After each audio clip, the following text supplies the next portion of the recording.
Uh.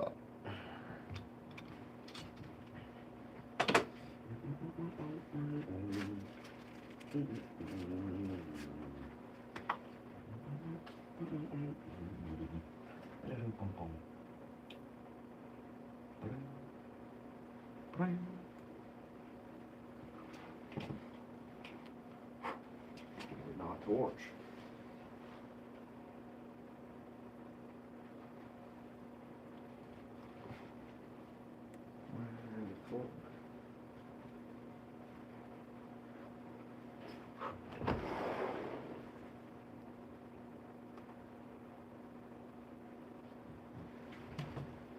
Whoa. Whoa.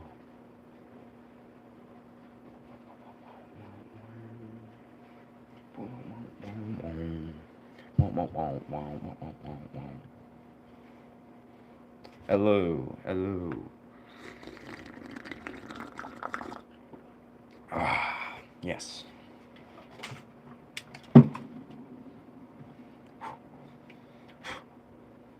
Greetings.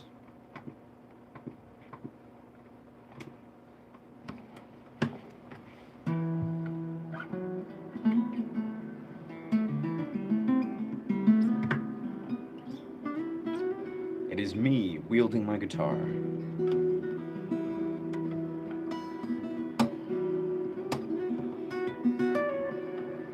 Let's see if I can plug it in.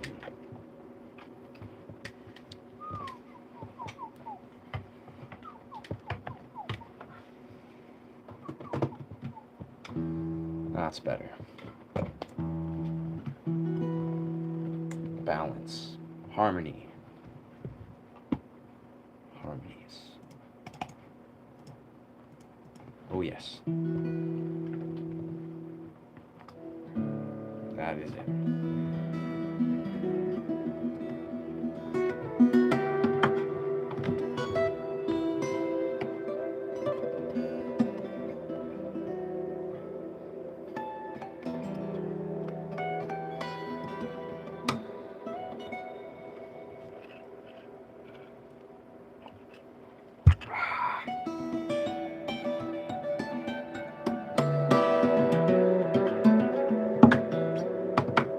I myself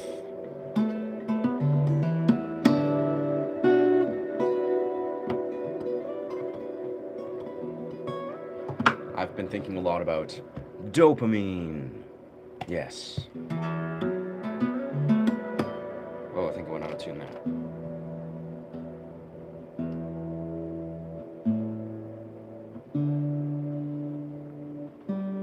Nice.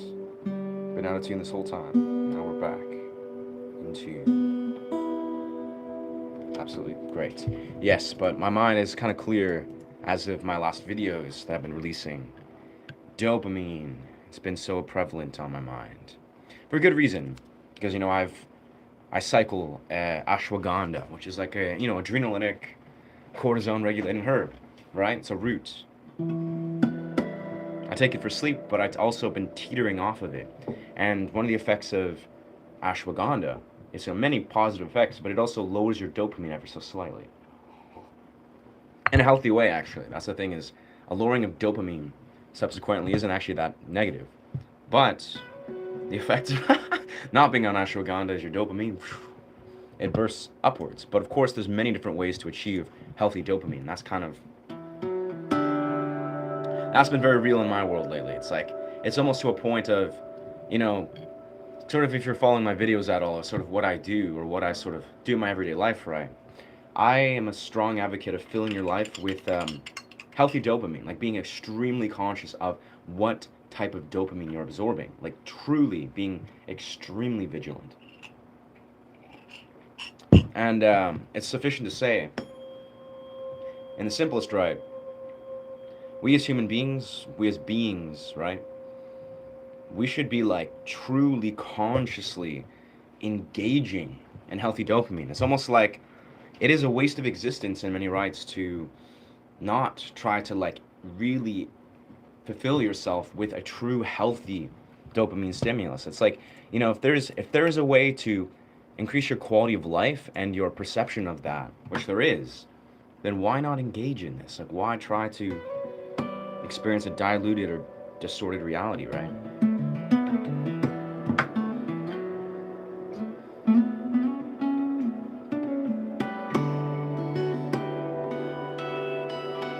You know, it's honestly not as complicated as I'm trying to maybe make it to be or articulate it. It's like healthy dopamine, you know?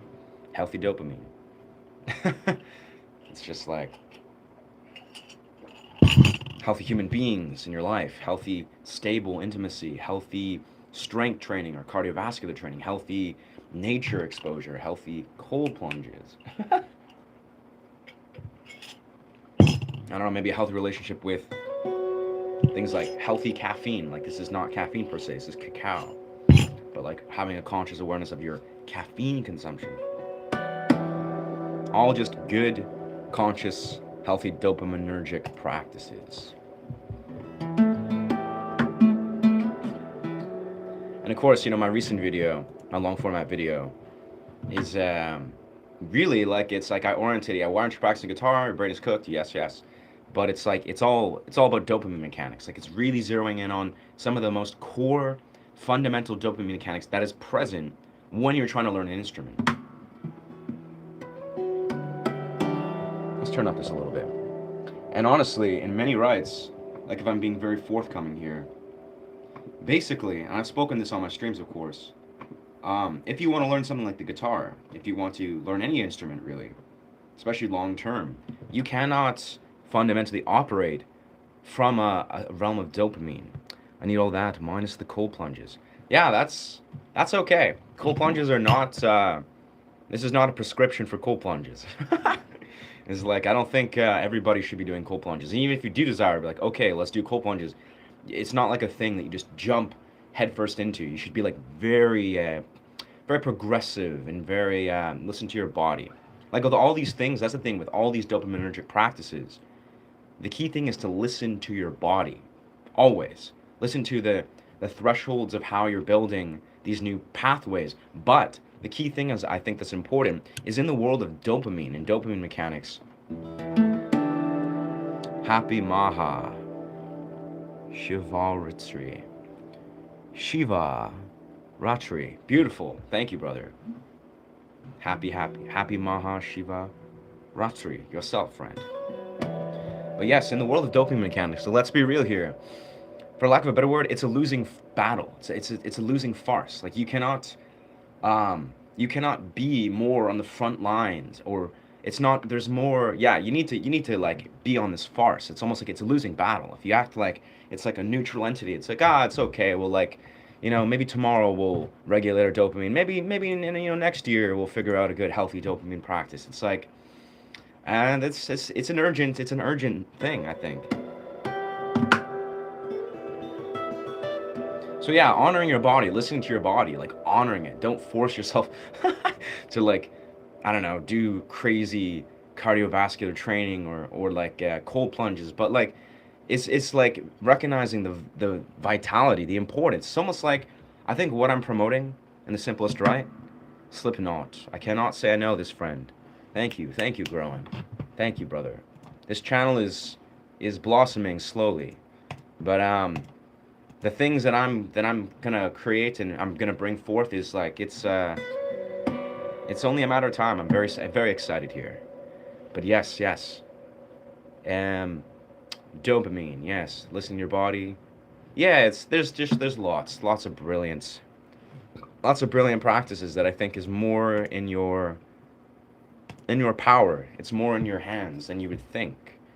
But a lot of it's just conscious awareness. This is why I'm talking. This is why I'm introducing these like dimensions of awareness. Is like, the core thing for penetrating maladaptive conditioning is awareness. Like, this is kind of a precept of my channel. Yes. I know who Slipknot is. I just don't know how to perform it, brother. I'm too busy writing music, too busy improvising and doing music that's a lot more intricate. Yeah. Appreciate this, Mubin. Appreciate you, brother.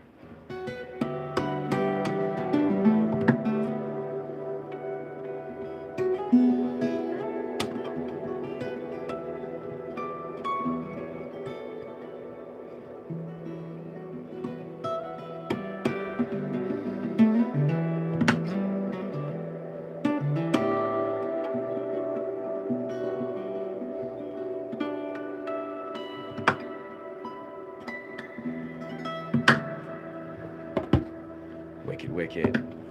Shivrati, interesting. Zoom out. Zoom out. Hey, facts, I got you, brother. Let's pop this on a tripod. So you can get a nice zoomed version. It's a good reminder. I often forget. I'm like, word. Let's do some optimal angles so you guys can see the guitar stuff. Yes, yeah. Playing in the forest must be wicked. Yeah, bruv. We will. It's a nice day. I should probably head out to the forest at some point, anyways. Yes. Ashe. Good Thursday. Hell yeah, brother. It is a good Thursday. It's a good Thursday to be alive.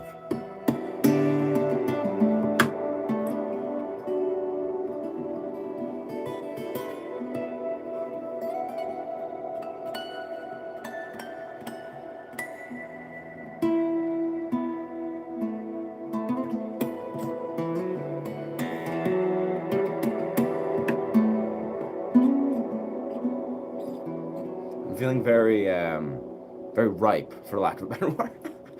Like, it's like kind of like my mind again. It's been very fresh to engage in a lot of dopamine mechanics and dopamine mechanics talks, because that's what my content that I've created recently, and I'm kind of like in a stage where I was kind of talking about this last night on the later stream, is like I'm feeling very like experimental, very explorative, where I just want to like do experimental, very bold dimensions of content, which is a very good place to be, I must say.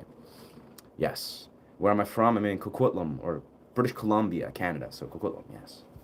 The music is sleepy. Yeah, it's a good contrast. It's like sleepy, but it's high energy. It's like sleepy, atmospheric, but it is activating, I would say. Yeah.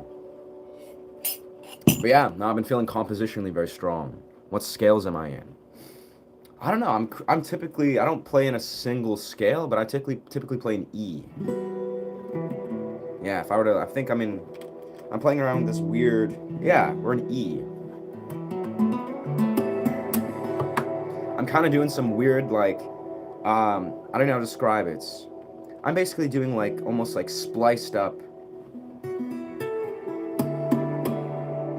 I'm doing spliced up variations of, I'd say, the E, scales of E. I think it's like E major primarily. And then I'm also flipping around, yeah, major E.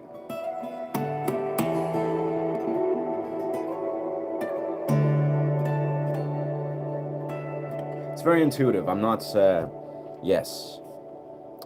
I'm American. I'm Canadian, friend. Yes, I'm a Canadian. Yeah, spooky and majestic. Hell yeah, brother. Good words. Yeah, I always find it funny not to... Whoa, Bruce Lee shorts. Shout out Bruce Lee. Yeah, but I always find it interesting how the one fellow that popped in was like, yo, play Slipknot. And I was like, I don't know how to perform Slipknot. And then just like, I don't know, he's like throwing salt. It's like, it always confuses me. As a musician for like 16 years, it's like, it's always an interesting experience to see musicians that are just like, yo, do you know this song? And then just like, no. And they're like, oh, you're just not a good musician or something. It's just like a weird perspective where like, I don't understand how, like as a musician for again, X amount of years, I don't see the value in trying to like, almost like take other musicians down or throw salt at them, like at all. Like any right. You could be like a guitarist who played for 1 year who's playing country for country rock or I don't know, blues or whatever. You could be a masterful musician of 10 years, whatever. It's like, to me, it makes zero sense. Like, it doesn't even process to be like, hey, let's hate on other musicians. Like, let's hate on other guitarists or singers. It's like, what the fuck are you doing? Like, do you actually think that's like, it's almost basically what I'm saying is, it says a lot about a person's character. I don't think the homie's in this stream anymore, but the one homie that was like saying like, yo, play Slipknot, and if not, he was just like throwing salt. It's like, I think he's revealing how trash of a musician he is. Low key, that's all I'm saying. Like good musicians don't take each other down. They don't dump on each other. Only trash musicians sit there and dump on each other. So I don't know. That's all I have to say. But I like that though. I've seen that happen once or twice.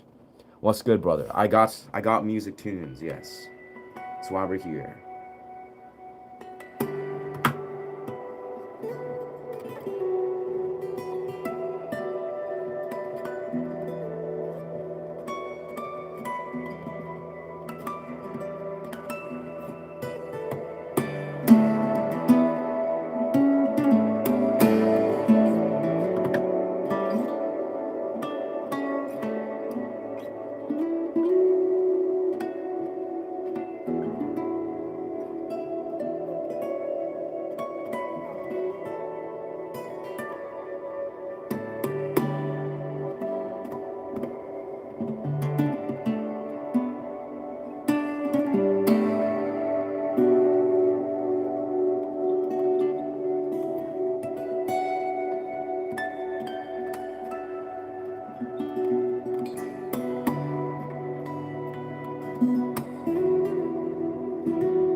Music, yeah.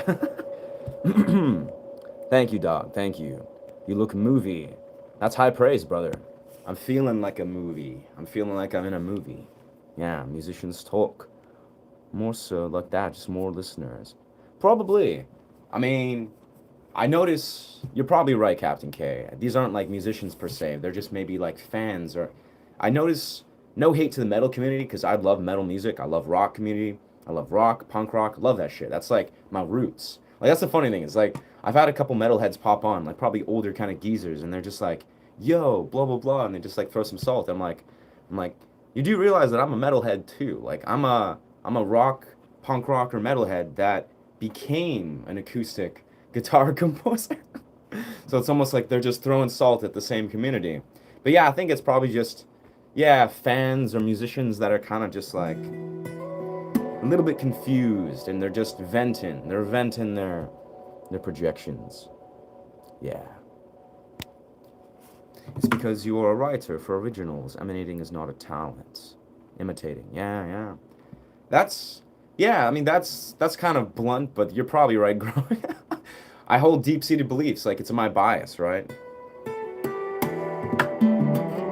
Like this is the kind of thing I sound kind of I don't know, like I'm flexing to some degree, but it's like yeah, I covered music. Like I spent all the time learning like System of a Down and Breaking Benjamin and Avenged Sevenfold and Disturbed when I was like 12 years old. Like that's when I did this. I'm 31 now. Like I was when I was 12, 13, 14, that's when I spent all that time learning all these like awesome other musicians and all these awesome other genres, which I still sometimes do, but as a full-grown adult, a full-grown musician, all I do is work on originals and improv. Sometimes I do other stuff to teach people stuff, but yeah, I wouldn't say it's like it's like talentless to imitate per se, but it's not. I think it's very creatively stunting. Like that's my kind of core point. Is like I think a lot of people don't realize, and I won't focus on this too heavily, but it's just like people are sitting there, reply. I can't say I know this song, my friend. I'm not sure what Sayara is. Yeah, yeah. Yeah, that's the thing is like that's what I like loved my roots. Like when I was 11, like 10, 11, 12, when I was like discovering like metal, punk rock, love that shit. Love every part about it. It's till this day like one of my favorite YouTubers is Nick Nocturnal. Shout out Nick Nocturnal. Love that dude. He's like a devoted, metal YouTuber. He's about metal what does he call it? Like metalcore and all these beautiful like gent and all those genres. That's like my roots. But now, like for whatever reason, I just decided to evolve into a different style of music, and I love it all. Like it's all super dope. So yeah, it doesn't really process in my mind when people are just like trying to like be elitist about music.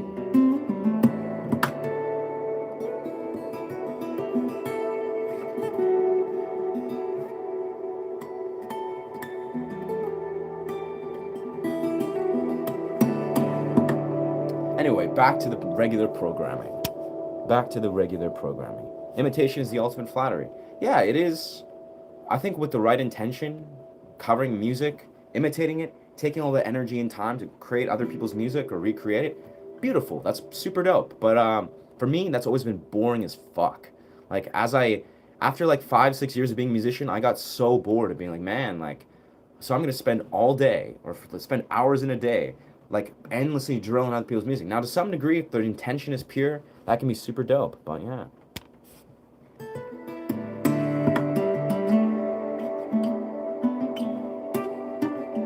It's cool actually. I woke up and I was working on a composition, sort of what I was just improvising through. I kind of, for some reason, this is the composition that I've been into.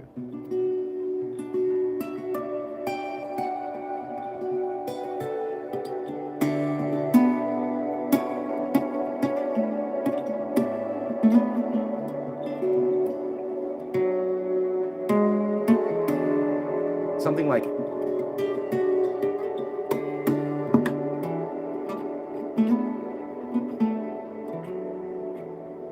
improvising through this one particular triad. It does some sort of thing where I'm basically descending from these like second string to the third to the fourth, doing all these like tapping combos, and then eventually at a pivotal moment I go and I switch the shape. Same with triad, then I go to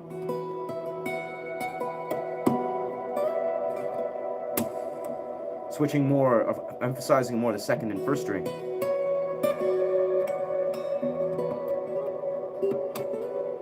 And then doing some weird, like,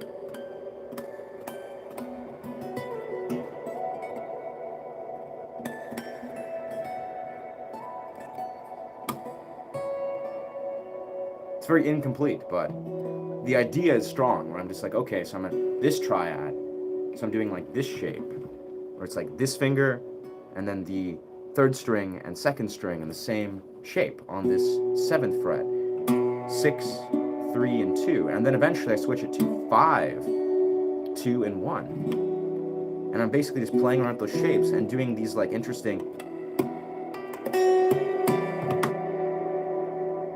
I don't know. It's an interesting idea that I feel like very strongly about. Have you considered using Fiverr websites to sell your skills? I have considered that as of recently, yeah. Good night. Good night, Sasmita. I guess it's night there. That's crazy. It's morning. It's like not even 1 here. Yeah, Opeth's album, Damnation, most beautiful non-metal album by a metal band. Interesting. Thank you for sharing, brother. Absolutely, I'll check this out. Yeah, I think in the future, I've had this gentleman from Italy. He's like a viewer. Opeth's Damnation. We'll check that out at some point. But I had a viewer reach out and he offered to, pay me a commission to write a song for his play. Really cool. Really like interesting interaction. And I can tell, like, talking to this guy a bunch, seeing what he's about, connecting via Instagram. I'm like, oh, this guy's an actual, like, he's a sincere, authentic human being. He's, like, really appreciates musically what's going on, and he appreciates, like, the arts as a whole. And basically, he's, like, paid me. He's going to pay me in the next bit. We'll do, like, a split pay before and after to do a commission some music. It's, like, a 5-minute piece that I'm going to write that's, like, Greek inspired for his play that's, like, a Greek tragedy. But anyway, it's actually, it's this planned idea where it's like, you know what? I think I could freelance. Like, I wanna grow YouTube. Like, I want to focus YouTube and grow a YouTube channel. There I get paid for ad revenue and sponsors and etc. But I think it would be brilliant to, I think I would do very well if I just popped on Fiverr and just took commissions to be like, you know what? I'll just write little pieces for people's creative projects. Because that, for me, that's like easy. I do that like all day long. I got like, yeah. What's your, out of curiosity, Matsu, if that's a thing that you've pursued or have any experience with, what's your experience with Fiverr? I'm very new to Fiverr. I've never even approached it really, but I think, just knowing where I've been at, I think I could do some cool things and I could make some good money, I imagine. Even just the idea of making money on a fly, of like, oh, I need a few $100s. Let's just commission this and just make some money instantaneously. That's great. What's good, YOLO brothers? YOLO brother ancestors. I'm great, dog. Yeah. Honestly, life's been sick. Valentine's Day's coming up. Probably gonna go to some cool like drum and bass rave with my girl, my new partner, and I don't know, just sky's the limit, It's like lots of cold plunges. My days are just oriented around cold plunges, making content. The thing that's been on my mind a lot, like I spoke at the start of the stream, is like I've been just full of just energy about the idea of dopamine mechanics. I just want to basically go down some rabbit holes, brothers and sisters, about what I've been inspired to do. I mean, I have many different ideas, but I want to talk about dopamine mechanics, which is obviously relevant to everybody in every given different way, even if you're not conscious of it, and how it relates to being a guitarist. How basically, because this is the key thing, is you may or may not recognize, in my channel, I talk about, guitar, how to learn like techniques and improv, right? Which is beautiful. It's relevant. It's very important stuff. But the key thing that I don't fully disclose necessarily, maybe not consciously, is also part of how I become the guitarist that I am, right?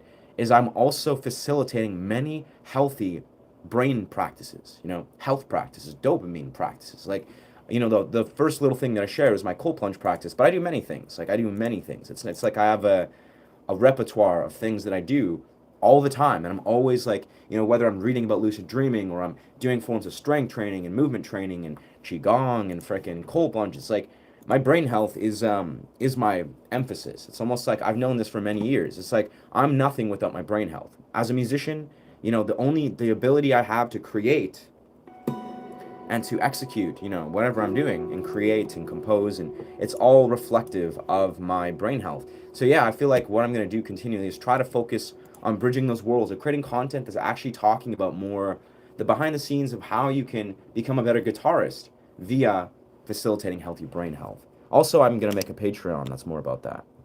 Yeah, good experiences. I bought vocals from a great YouTube singer. That's beautiful. See, that's the thing is like I don't know. Have you ever? Do you know if Patreon offers like almost like more collaborative function? Maybe this is a different site, but I wonder, or not Patreon, sorry, Fiverr, because I wonder, as a guitarist, I've had random vocalists reach out to me and be like, hey, like let's collaborate. I would love to, weave some vocals over top of some guitar riffs that you do, and I'm curious where I could find like an even more comprehensive platform for that, where it's like, if I'm able to like, hey, like put myself out there, like I'm a guitarist, let's collaborate and maybe do some crazy kind of YouTube collab. Yeah. Pink Floyd's, is there anybody out there?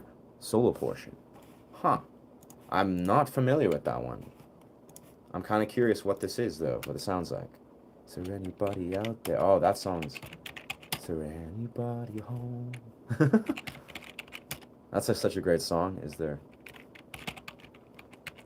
Oh, isn't that, yeah. But I think that's, yeah, comfortably numb. Yeah. Yeah. Sweet. Bye-bye now. Bye-bye now, roses. You are a free entity. You come and you go. This is cool. You do you. Yes, absolutely applies to creative field. That's the thing is like, yeah. Yeah. Sick, dog. I got to do something. Sick, dog. Appreciate you chiming in, brother. Appreciate you. Yeah, it's a thing where it's like I'm trying to like, because as a guy that's trying to zero in on teaching people guitar. Like I'm trying to like really figure out how I can really offer the most comprehensive content. I also, as a dude, I'm an athlete. I'm a many different things, right? But I focus brain health. Like I love learning about health science and brain health. So it makes sense that this is another strength of mine that I love to bridge worlds with, like how someone can like become a better guitarist. Because obviously you play your guitar with your mind, quintessentially, among other intuitive channels. Piano player, and I'm always here because of the authenticity, music and philosophy. Yeah, hell yeah, brother. That's great. Like that's what I'm continuously seeing. Like, welcome, my friend, is part of what this channel is about. Like this is clear as day. Maybe to some of you that are like on the path is like this channel is also it's a homage. It's like it's a message to other creators.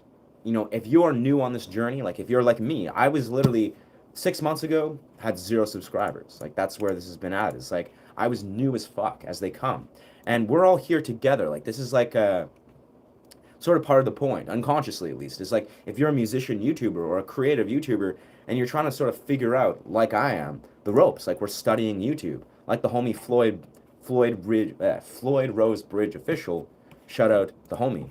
But very much like, yeah, he's like a good example of like we are all literally just trying to stumble across this weird YouTube landscape, and it is, it's only natural. This is a space where we can reflect ideas off each other. Now, obviously, this channel is more about teaching guitar. It's about like being intentional with your meditative space in your mind and having a safe space. But it also, I think, serves as that, where it's like if you're a person that's a YouTuber and you're like, I want to try to crack the code on being a YouTuber, just like I am. I'm figuring this out just like you are. And I'll be honest, I feel pretty confident. But I'm saying is like, yeah, this is like, it's key for us to come together and, bounce ideas off each other. Even if it's just like a thought of being like, yeah, this is what's working for me, or this is not working for me, or whatever. Like, that's kind of part of my intention because I like sharing my perspective about what works. So I feel like that's what I'm going to do continually. It's like, I'm just going to drop, knowledge of like, this is what's been working, or this is what my next ideas are. And yeah, we'll see what happens. Because I'm just experimenting. That's, I think, a strength of mine. Heck yeah, good vibes, baby. But very much, I'm like, that's, I think, a strength of mine, among various, is I'm very good at being experimental, per se. It's like, I'm very good at, like, not only thinking outside the box, but, like, like really just expanding the box. Like and that's what I want to do in YouTube as a whole. Is like I don't want to like fit the mold and just kind of creep by of like some other standard model. Even the thought of doing that, like I'm like, oh, just make videos where I'm teaching guitar riffs. That bores me to tears. It's like I want to innovate the YouTube space. Like I want to do something that's never been done and kill it. I want to like knock it out of the park, which I'm confident I can do because I do that with everything. Not trying to flex, but yeah.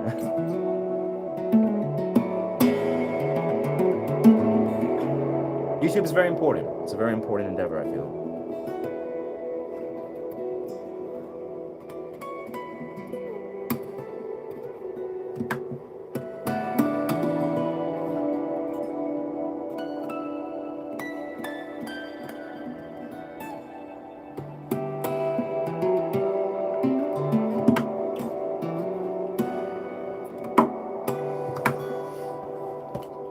Oh no!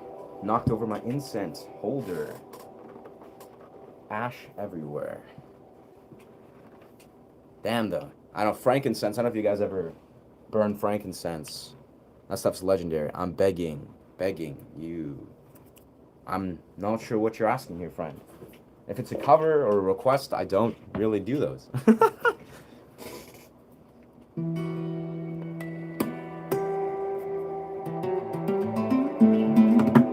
If it's advice about guitar, then I can probably offer that, yeah.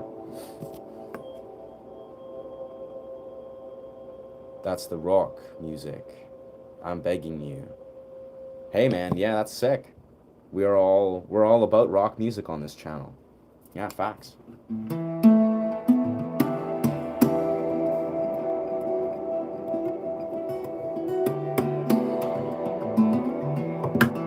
It's crazy though, like I want to just kind of go on a deep dive about, basically expanding off the video that I created recently, because that video I made in like 5 minutes, and like I can talk about dopamine mechanics literally all day. Like it's kind of a thing that is a very prevalent part of my life, particularly because, when you're activating dopamine and you're studying dopamine, it like makes you more enthralled in understanding more about dopamine, because it's like the very essence of dopamine. It's a motivator. It's like you're motivated to be like motivating to learn about dopamine, and then once you have more dopamine, you're even more motivated to learn about dopamine.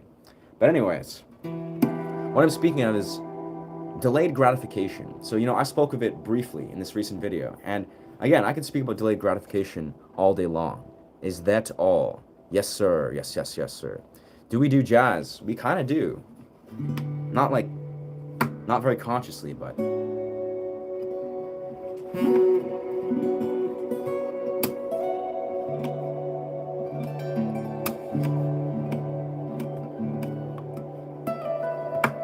begging, you put your loving hand out is a song. I had a feeling. Nice. Hey man, I mean, all the power to drop in lyrics, brother.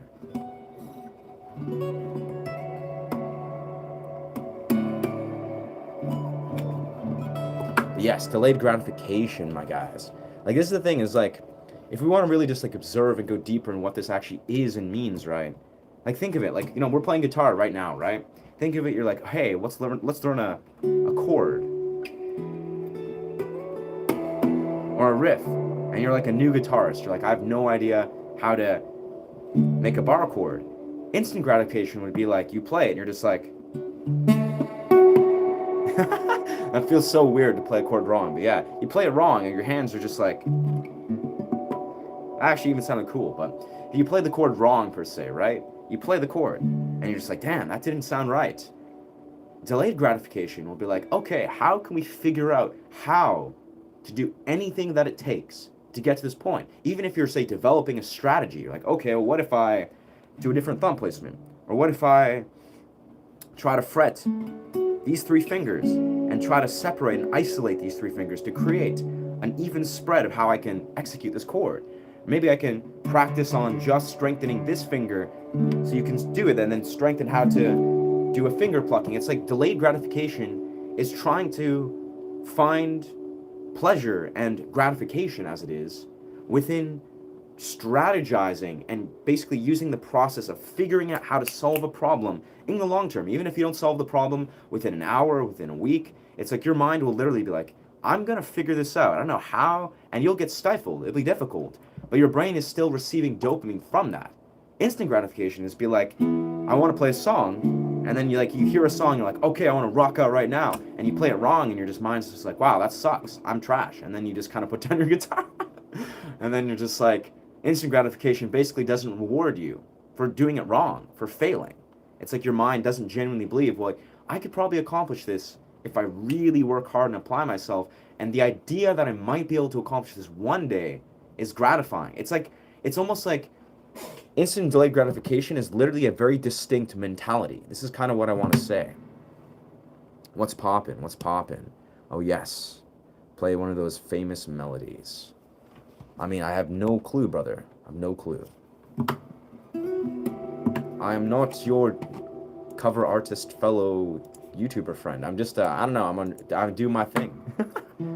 But that's like, if you guys hear the essence of delayed gratification, instant gratification, like, if you really think about this, if you're a person that is like addicted to instant gratification, like, this is another part of it, and everything that you do, maybe you go to a gym and you're like, okay, I gotta pick up a weights, or maybe maybe you go develop a relationship, with a woman or something, and you're fiending off of instant gratification. You're fiending for this instant dopamine burst that is telling you that, everything is gravy and everything's golden. It's just like, it's almost like it is a mentality away. Like, this is the bizarre thing, is delayed gratification, instant gratification are like models for systems of how your brain receives dopamine.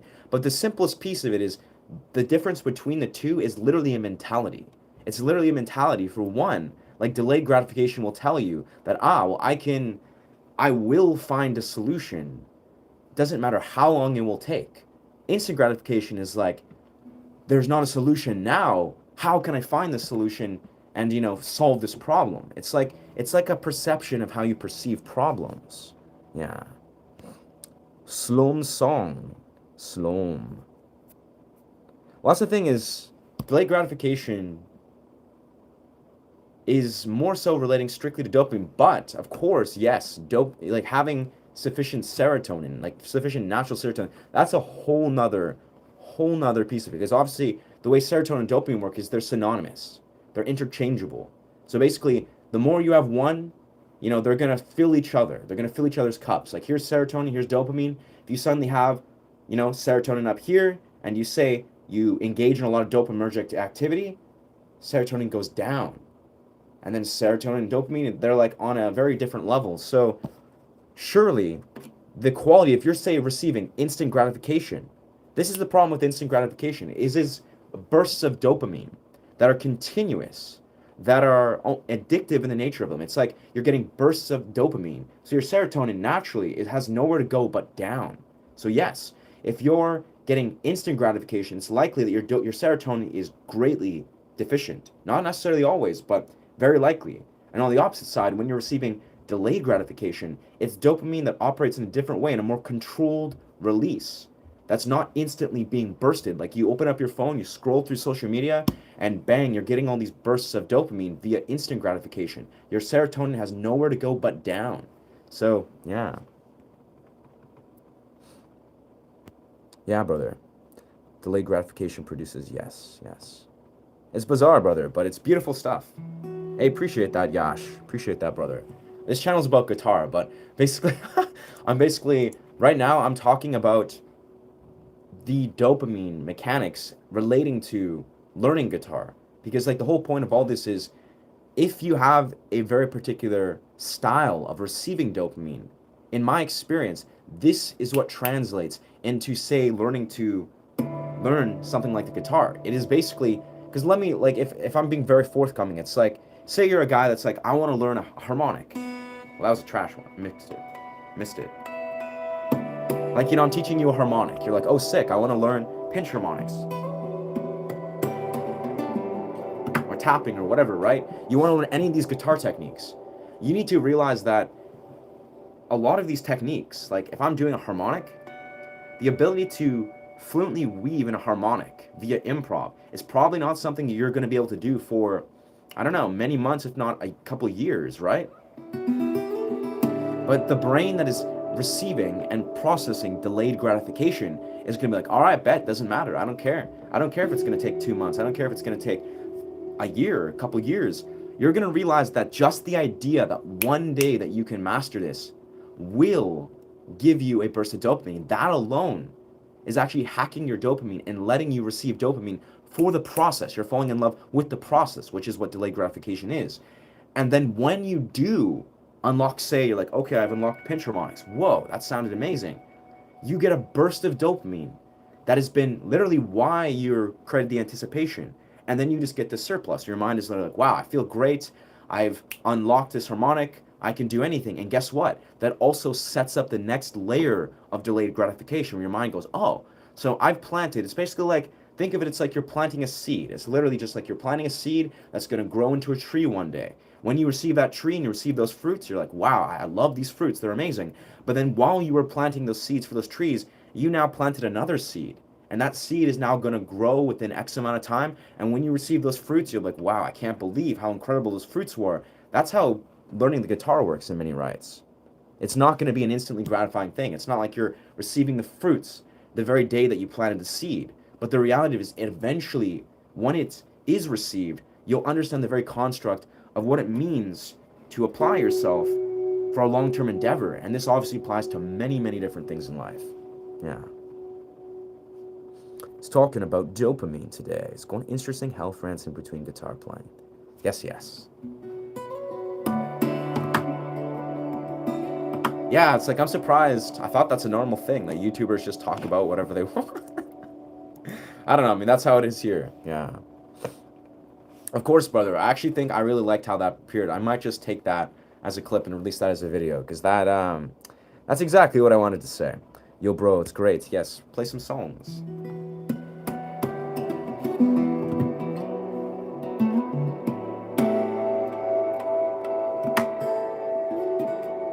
Thank you for chiming in. Thank you for chiming in, my guy. You take care.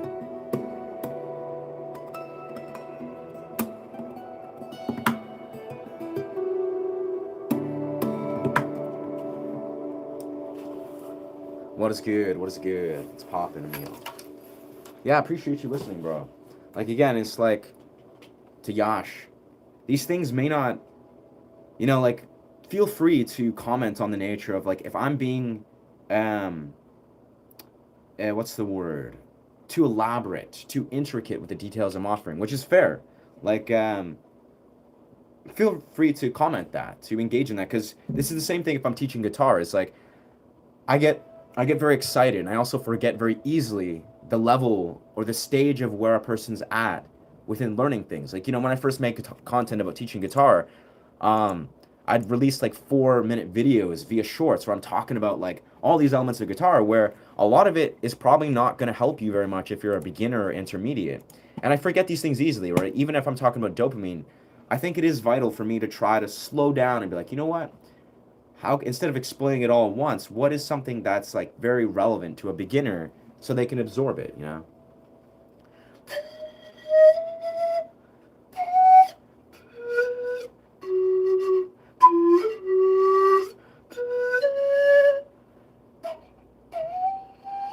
And it's crazy too, because like, let's be real here. It's like, thank you, Maria. Thank you. I love this outfit too. Yes. But the idea is that what blows my mind is, without getting too deep of a tangent here, the reason that when we're talking about dopamine, like I was saying how this is relevant to everything we do, delayed gratification, instant gratification, dopamine mechanics, this is relevant to learning the guitar. It's relevant to learning anything you could even imagine in learning, but it's also extremely, extremely relevant to building a YouTube channel. Like that's the thing, is like, if you are not conscious, like even to just a slight degree of dopamine mechanics, creating and growing a YouTube channel, using your phone very actively, creating, releasing content, getting likes, subscribers, all this dopamine activity. If you're not having a conscious and harmonious relationship with this, and I spoke of this earlier when I was on the forest, it will destroy you. Your brain will literally just go nuts. You will create disharmony and you will burn out as a YouTuber if you do not understand how to harmonize dopamine. So it's important stuff. Yo. Take care. Peace, yeah. I know that I go way too fast in many of my videos. Yeah, bro, it's only that's natural, dog. Like straight. I feel like I do the same where I've been taking away some really powerful ideas for videos is, in this. Like, even, the video I released recently, Exactly Execute a Pinch Harmonic, that was a video that was in response to, a new subscriber. That's literally just like, yo, I really would love to learn harmonics. And I explained it exactly as I explained the video. And I was like, oh, damn, like, that was like so easy to understand, but so directly to the point. Hmm. So important. I have no idea. I have no outputs. No outputs. So you have no volume, or just you're saying, yeah, you have no reference points to what I'm saying. That's okay. I heard you talk about Ikigai one day, and I was like, yes. Yeah, brother. I haven't, that's beautiful. I appreciate you, yeah, shining light on that or awareness on that, because that is exactly it. Like, I'll be honest, I haven't talked about Ikigai in like, probably like 4 years or 3 or 4 years. But that's the thing is, 3 or 4 years back, I was non-stop referring to Ikigai. I was telling to everybody, I was like, this is the key to understanding life, to understanding how to succeed, how to implement and take direction and see purpose in your life in an obviously broad philosophical context. But that's the thing is, basically what I'm saying is, what I was realizing, when I was training martial arts, composing music, building a channel, thinking about like growing various businesses. I was doing all these things, and I was like, I realized unconsciously the model that I was emulating was Ikigai. Literally, it's like, and honestly, it goes much deeper. But this is the thing that's really important is when you look at, like, when I look at my life very objectively, like, I think, I'm a musician, but I'm also a martial artist, but I'm also a tutor, but I'm also, I don't know, a nutrition, health science kind of trainer, but I'm also this and that, the other, right? All these things, they have an intrinsic balance. They harmonize each other, as is the model of Ikigai. So yeah, it's very beautiful. Ikigai explains a lot. And even if you just look at it and you think about it, you're like, man, like how can I, you know, nourish? Because even this YouTube channel, this was one of the final tiers. This was the final layer of Ikigai for me. Like growing this YouTube and be like, oh, word, it all intrinsically weaves in everything I do. This is the final tier of Ikigai. Yeah. Oh, I see. I mean, I don't know. You sound like a standard person that thinks they have no talent. They think they have no value. But I mean, like legitimately, as a kid, I never had talent. Like as a young, teenager, I had zero talent. Like I'll be honest, there's a couple things in my life that I think I do have natural talent for, but I often didn't. Explain Ikigai. I would love to. One second, but yeah, I think natural talent it's a myth. It's not real. Like I had zero talent for all the things that I do now. I had to work so hard to get anywhere in. And nowadays, I think maybe we're talking about like maybe dance or composing like with harmonics. Sure, like I have a natural inclination after like 16 years of honing them, but is yeah, been trying tarots, sound bowls in order to hand drum. That's tight as fuck. Yeah, I love that. I love sound journeys. Like I create with sound. Like that's a lot of what I do is my chosen instrument is the guitar because it's the root. It's like the bridger of worlds between all resonance. But I think that's a great idea just to play around with sound and create journeys. It's like anyone can do that. Jesus loves you. Beautiful.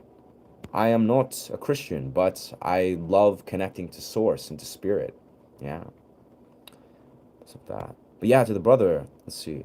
So why I also make the shorts videos that teach a single chords or two. Yeah, that's the thing, bro, that's the thing, Floyd, is like Floyd Rose Official is like that is good. That's a good model. And like obviously you get it. I've done the same. We're doing a similar thing where we're like, let's teach some fundamentals. Like let's reach our beginner crowd. Let's be like, hey, this is a chord progression and teach, simple chords and be like, yo, this is how I did that. Make it really easy. Make it so palatable because we become resources for the YouTube algorithm.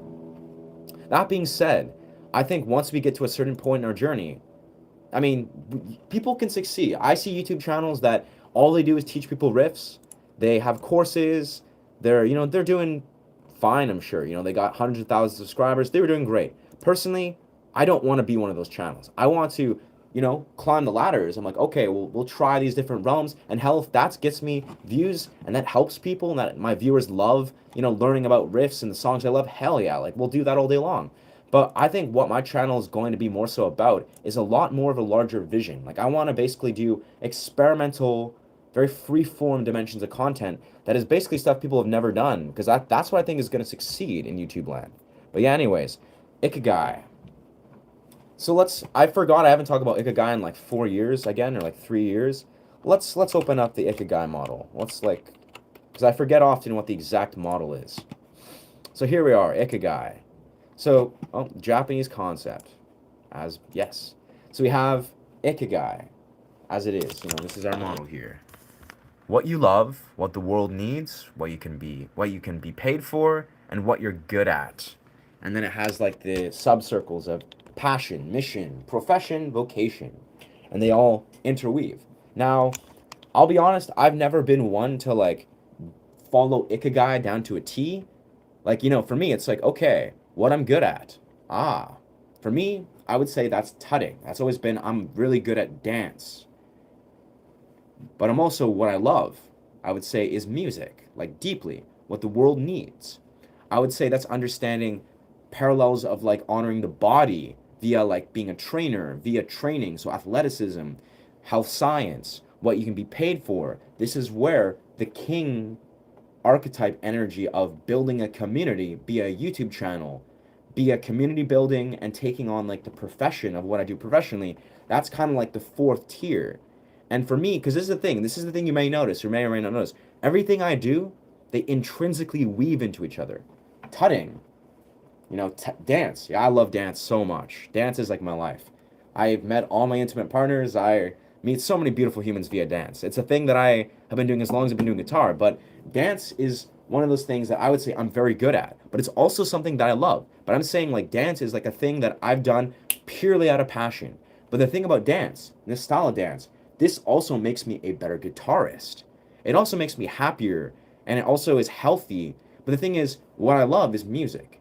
Now, music is also feeling the desire to basically motivate me even deeper to strengthen my dance pathways. It harmonizes what I do via muscle memory, via the brain, and what the world needs via training. So, if I'm going to the gym, I'm training to be a trainer, I'm doing movement coaching, calisthenic coaching, or calisthenic training. All of those things strengthen my ability to dance better. So the thing the world needs also makes me better at dance. So it strengthens the thing that I'm good at, which then strengthens what I love, which then also strengthens what the world needs.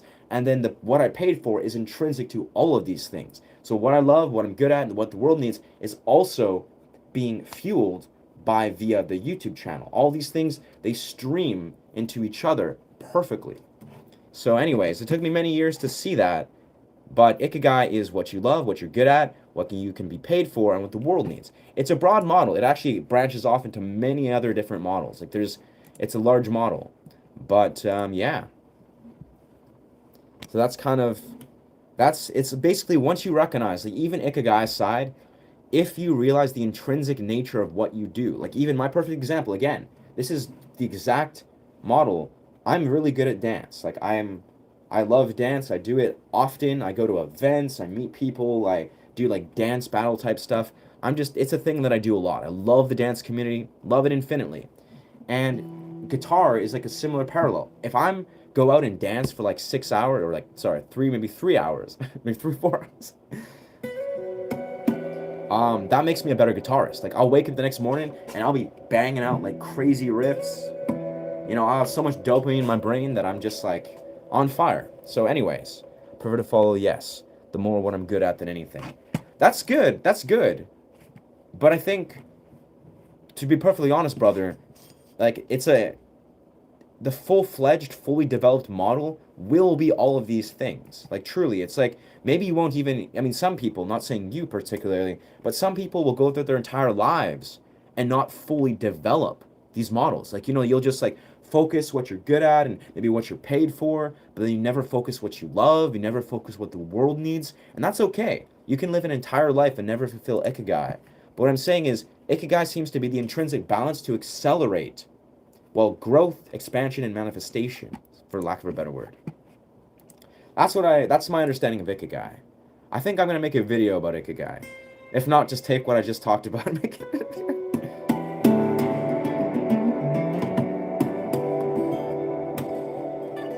Thank you for asking, brother. Thank you for asking. Poetry. Poetry is beautiful, Maria. I actually have a deep connection. My partner, actually, she loves writing poetry. Like, most of the partners I've had actually are pretty good at poetry. But yeah, it's like, I think I'm very attracted to words. Like, I'm very drawn to words. Everything about words, it's just like, for me, it's like, I only know the language of English. I actually want to learn Japanese, Swedish, Mexican, or not Mexican, or yeah, what's it called? Yeah, Spanish. The language is Spanish, and also French. Those are the languages I would like to learn, but I only know English. But I admittedly must say I'm really good at English because it's the only language I know, and I love language. Do I ever? Yeah, I do, very much, actually. Electric guitar is actually how I started all guitar. But again, like I've expressed once or twice, the last 2.5 months, my guitar has been broken. Sadly. So the first time in my life, I've had no access to an electric guitar. My electric guitar is right over there. Its headstock is cracked wide open. Super sad. Basically, I was going for a run in a cold plunge one day, and I had my electric guitar mounted up there. Probably not a good idea, but it just, somehow the walls shook. Like, somehow the walls were shaking, and it fell down and just split open. So, yeah. But in the next, week or so, I'm going to order an Ibanez Eclipse, red Eclipse Burst guitar. So basically a beautiful, it's like Ibanez RGB Red Eclipse Burst guitar. So gonna get myself a new Ibanez guitar. So that'll be cool. But I'm without an electric guitar right now, so I haven't played electric guitar in nearly 3 months, which feels like a lifetime. Deadass. Floyd's doing great, honestly. Yeah. I say that with utmost sincerity. I don't just yeah. He's in the community, man.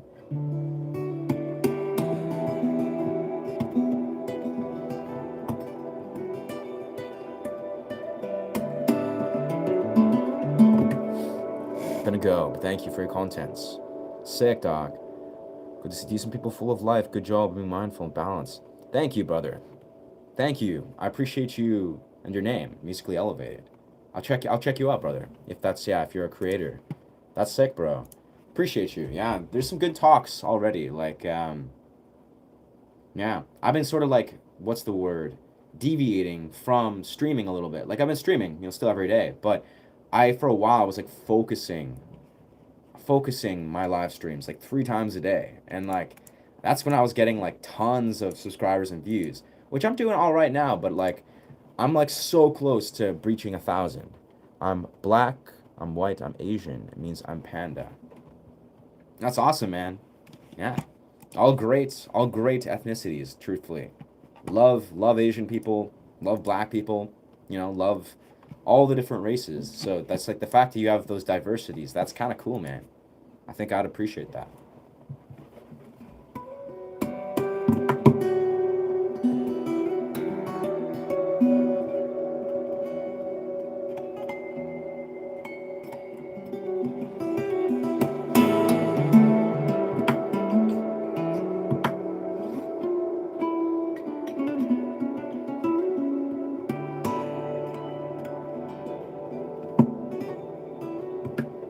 As long as they dance and write poetry. Nah. That's the thing is, I spoke super openly.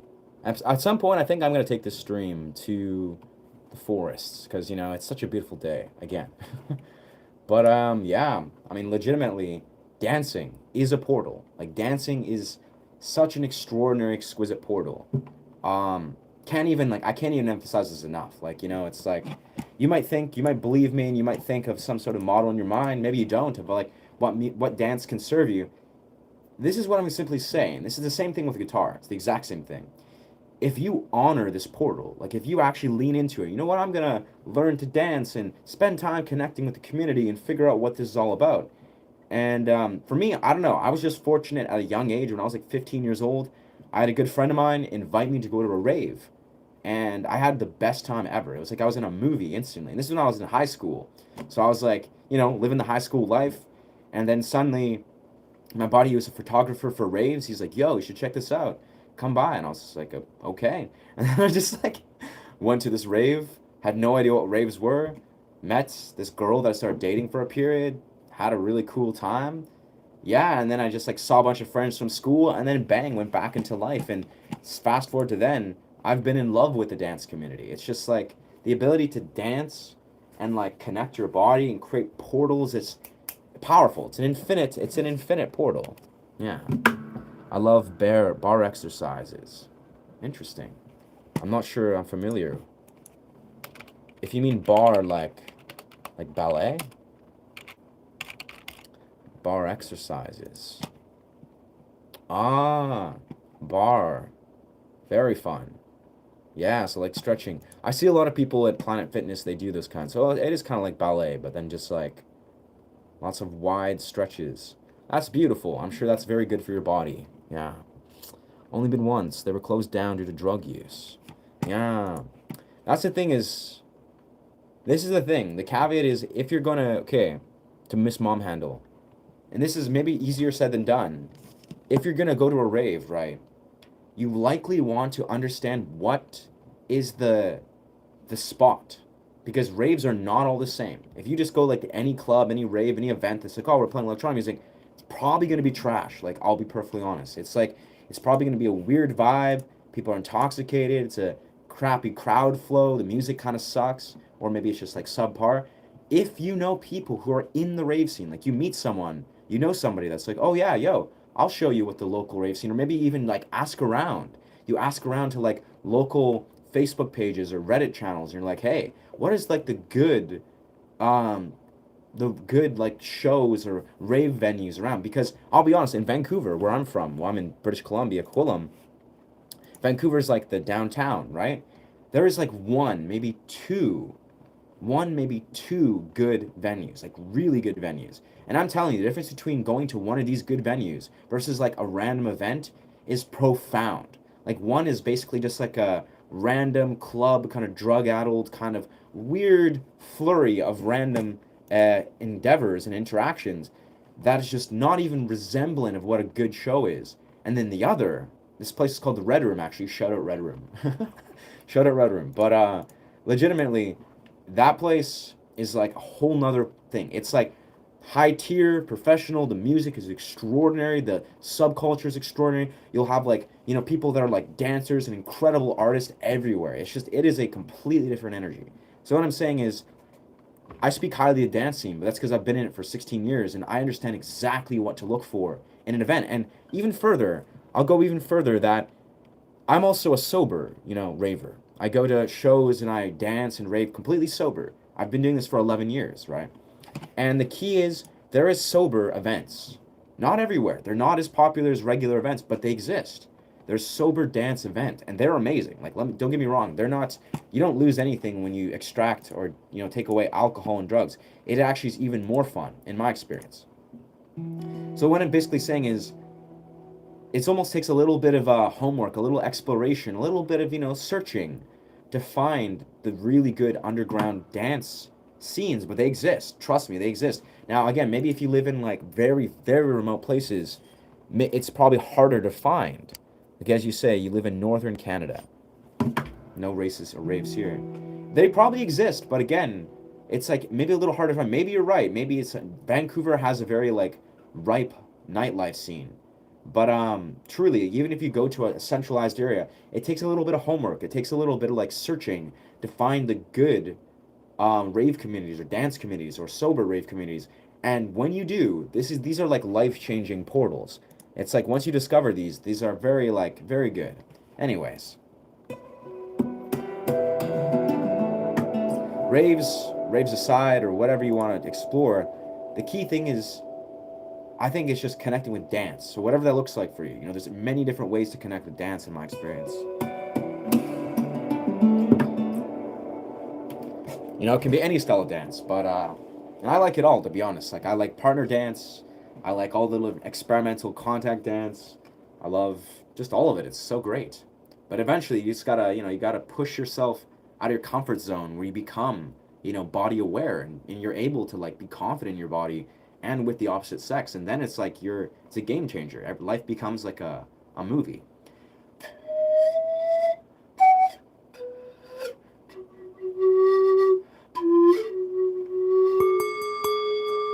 And that's the thing too. Like, I'll end this tangent very soon, but for lots of women, it's clear as day. They love dance. They're like dance is like a feminine embodiment. For them, it's like a very accepted, very like celebrated, nourishing thing. It's a historically connected thing for women. It's like infamously every woman, pretty much every woman you can ask, they love dancing. They love it for many different reasons. And as a man that's been like in love with the dance scene for like 16 years now, I'm telling you, this is on the other side of the door of like unlocking your ability to connect with dance, with the opposite sex, with yourself, primarily, with dance. This is life changing. It's literally life changing. And this is like, I speak of this a lot. And when I go to events and I see other men that are like, trying to tread those waters, they're trying to figure out, like, how can I, be comfortable and expressive dancing? I love empowering those people. I love like meeting them. I love being friends with those people and be like, hey, well, let's show you. Let's show you the ropes. Let's bridge worlds with giving you confidence in your body to see what this community has to offer you so you can change your life. Like literally, it's like this is no mystery. If you're a man that learns how to dance, it is a life-changing thing. Like for yourself, it's fun, but it's even deeper is like the ability to connect with the feminine energy. And let's be real here, like without going too deep in this tangent, the ability to connect with feminine energy, like say through dance, it also is a masterful dance of energy and consent. Basically, you're learning to navigate these very like subtle things that are very important. You're learning to, read the body language of a woman, her like micro expressions, her all these different things that you're constantly practicing when you are learning to dance with a woman. And once you get good at this is like a game changer. You become a completely different person in a very good way.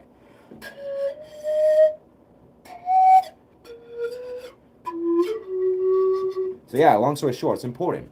It's very important as a man to learn to connect with your body via dance, via expression. And surely it directly parallels with things like with guitar, at least in my experience, with creating music, with expressing yourself. Good stuff.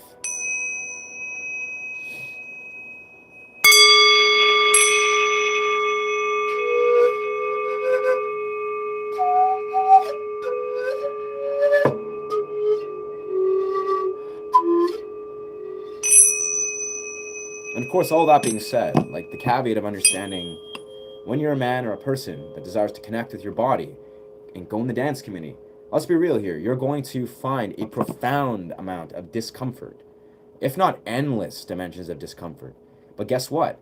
You got to lean into that. Like, if there's anything I advocate highly, I do cold plunges, strength training to destruction, freaking, as we are, like putting yourself out there via like connecting, being vulnerable, facing your insecurities, be it if you're insecure to act or express yourself or perform via guitar or via dance.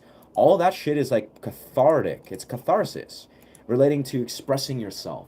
So yeah, very simply, it's not easy per se to put yourself out there and learn to say, express your body and dance per se as a man. But guess what? That's discomfort that you need to lean into. Like this is the quintessential example of discomfort in the human experience. Just like, performing guitar or maybe say doing a live stream or being a YouTuber, there's a lot of discomfort that can be associated with these things. But this is good discomfort. This is discomfort you need to lean into and learn from and see how it's going to teach you.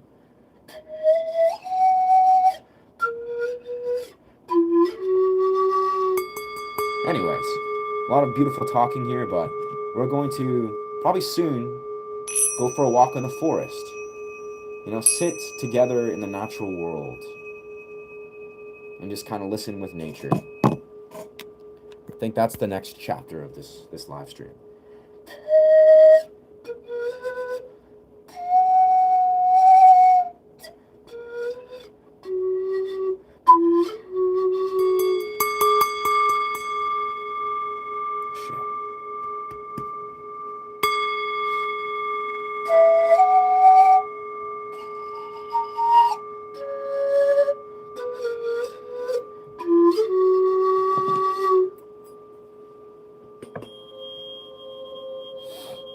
How many of the views on your channel come from streams?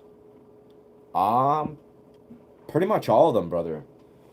Like, that's the crazy thing. I mean, my views have decreased slightly. What's good? What's good, dog? But I get some from shorts. But yeah, bro, I've been doing the analytics, and you know, as a long format YouTuber or as a YouTuber, sick. We hit 950. Good job, everybody. No, but the idea is, as a YouTuber, you know, we have to hit 4,000 watch hours and 1,000 subscribers, and basically, the mass majority of how I'm receiving my watch hours is from my lives, because lives qualify for your watch hours that translate to monetization. So for me, I made this connection like 3 weeks ago when I started to blow up, and I was like, oh damn, I'm getting like 2,000 views or 2.5K views in a live, right? They're 100K. Yeah. Well, that's the thing, bro. I mean, you probably are aware, but shorts views do not translate into monetization. They do not.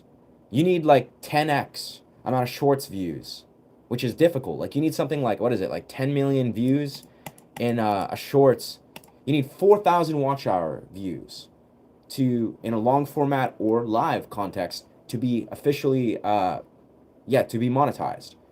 But you need 10 million on a shorts. So shorts do not translate into views. So that's the kicker, and like that's where the hack is. That's the thing is, that's the loophole is for lives. If I do a good live, I get 2.5K views or whatever. That translates to about 40 hours, 40 watch hours. So if I do a good stream, I do those 3 times a day, I can get 40, I can get like 100 watch hours, which is not a lot considering you need 4,000. But the idea is, the metrics that I'm looking at is if I'm grinding streams and I'm getting successfully watch hours and I'm doing that, you know, a few times a day for like 2-3 months, in 2-3 months times at most, I will become officially monetized. I'll have 4,000 watch hours. And obviously you only need that in a year. So it's not like that's always going to be the case where you got to grind out multiple streams a day to get watch hours. But for your first, you know, your first little boom, your first shift into being monetized, it is so. Like you got to grind. And that being said, of course, you know, just like I was speaking openly the other day, I don't intend to just grind out streams to get to 4,000 watch hours. I also want to blow up some videos. I want to like blow up some long format YouTube videos. How I'm going to do that? I have no clue. I mean, maybe I'll achieve it through lives before I do that, but we got to try. Honestly, though, I'm pretty confident it's going to eventually happen. Like, I don't know. It's going to... Because I think the way I look at YouTube, I see it as a very multi-dimensional endeavor, right? I almost think that there's many different ways to succeed. But YouTube is a lot like succeeding in any creative industry, whether we're talking about as a musician, as an actor, but particularly as an actor. The thing with music, or with succeeding in the acting industry, because I'm also in the acting industry, is what most people allow you to, what allows you to succeed in the film industry, like via background acting and the film industry, networking, is literally energy. Like that's the weird thing is, in the film industry, how you succeed is literally energy.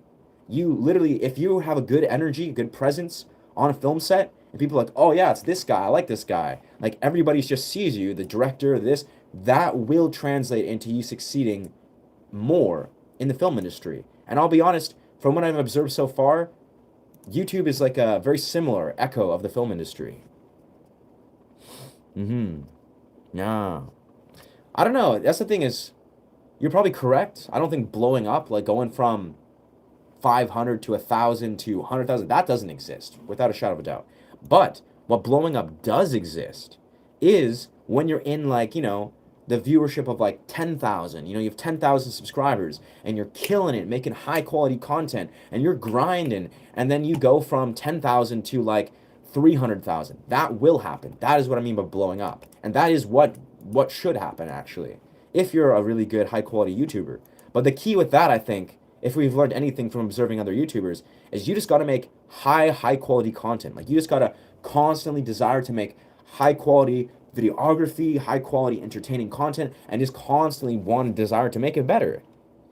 But because I don't think it's necessarily, I mean, it is luck, but I think it's about high quality content And of course, the grind. Like if you're at 10,000 subscribers, you've grinded to a point. But that's a place where if you want to get from 10 to like 300,000, that's a noticeable gap that will happen if you bridge that gap. Do you have a song for frustratingly waiting of people to write references letters for your new job? I can make one up. I can make one up, my dog. But I've never thought about that dichotomy ever. But let's see. Let's see. So you're frustrated. Frustrating waiting for people to write reference letters. So we're talking about existential frustration. Existential dread and frustration of being a human.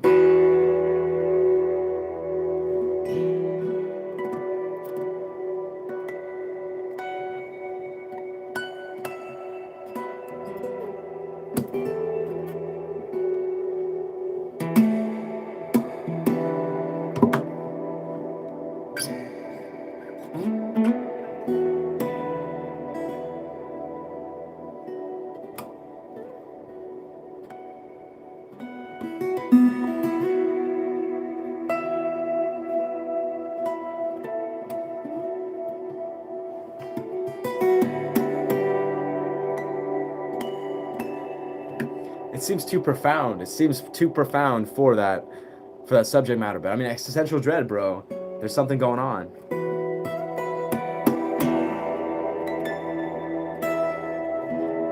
Damn, just like, damn, bro. Frustration, human experience. Like, was this all we're meant to do? Just turn papers and.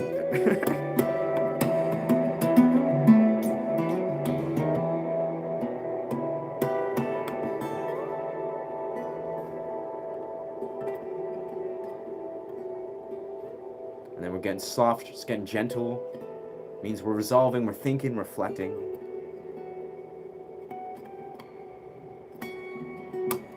Having an epiphany? Oh, damn. Having an epiphany that human experience isn't really that...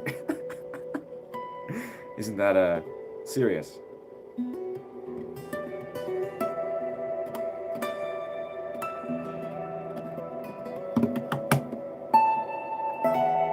Finding deeper reflections.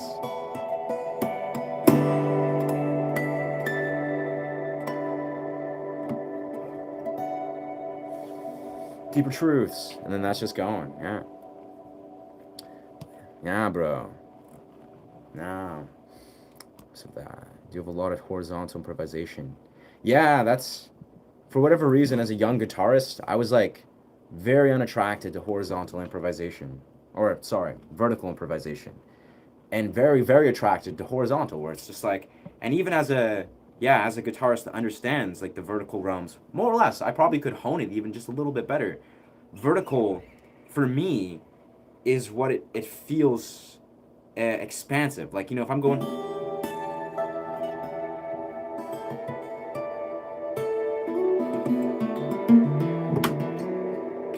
It's almost like, in my mind, in some degree, if I were to really think about this, horizontal improvisation is all that is. Vertical is kind of like the bridging, the bridging of worlds. It's like, vertical is like when the horizontal eventually comes to collide. But vertical, or horizontal is all that is. It's like, it's all horizontal. Eventually, vertical is just the moments when your vertical eventually just come together. But vertical isn't necessarily real, is kind of what I'm feeling. Now, obviously it is. Like when you're doing like chord structures, we're understanding like shapes and organization, but yeah, I don't know. I guess just the way my brain works in a way. That's kind of how I taught myself. Because I'll be honest, that's even to this day. If I were to teach someone like, hey, let's learn a scale, I'm not going to teach them necessarily how to do a scale like this. I'm going to teach them how to do a scale like this. Like, I'm like, that's a scale. And, yeah, it's bizarre. Yeah, thank you, dog. I appreciate that. That was an interesting prompt. That was a challenge. That was great. Hoping my long format version of my shorts I posted, which got 10K views, does well. Yeah, I mean, one can stay optimistic. I have a very, like, doom and gloom, almost, like, blatantly honest approach on understanding YouTube, where I believe in being, like, blatantly honest, which is kind of like, I don't know, it's not how I normally am within life, but in YouTube, I like blatant, honest, penetrating truths. But, I'll be honest, from what I understand, YouTube Shorts, from what a lot of people report, like a lot of people report this, YouTube Shorts does not translate into long formats. Like they're separate entities. They're separate attention spans. They're separate audiences. But however, if you are a person that is consistent in your brand, like people are like, oh, it's that guy. Like he makes these videos about that, and like I like what he's doing here. It's very possible that your short, format video subscribers will also chime into your long formats if they're engaged. They're like, you know what, this guy's good at what he does. Let's listen to his long formats. But the thing is, with long format video content, it's completely different viewership. Like when you think about this, right? When a person's going through YouTube and they're just like hearing a guy like hearing a guy play guitar, they're like, oh, scroll. Like here's a guy and you're like, bam, bam, bam, doing something. You're like, whoa, I've got your attention for 5, 20, 30 seconds. And they scroll through it and they're like, wow, I like that, or whatever, or maybe I didn't like that. That's completely different from how people are going to find your long format. How people are going to find your long format is usually they're going to be like, I kind of want to learn about, I don't know, how to play maybe some sort of broad dimension of guitar. They're going to be like, where's a YouTube guy that knows how to talk for 10 minutes or something, that's going to offer a comprehensive breakdown of something that they're invested. It's almost like the difference between, I think, long format and short format is long format YouTuber viewers are there with an intention and they're invested. Whoa. I've been recording on that. But yeah, basically, long format YouTube people are there with an intention and they're invested, right?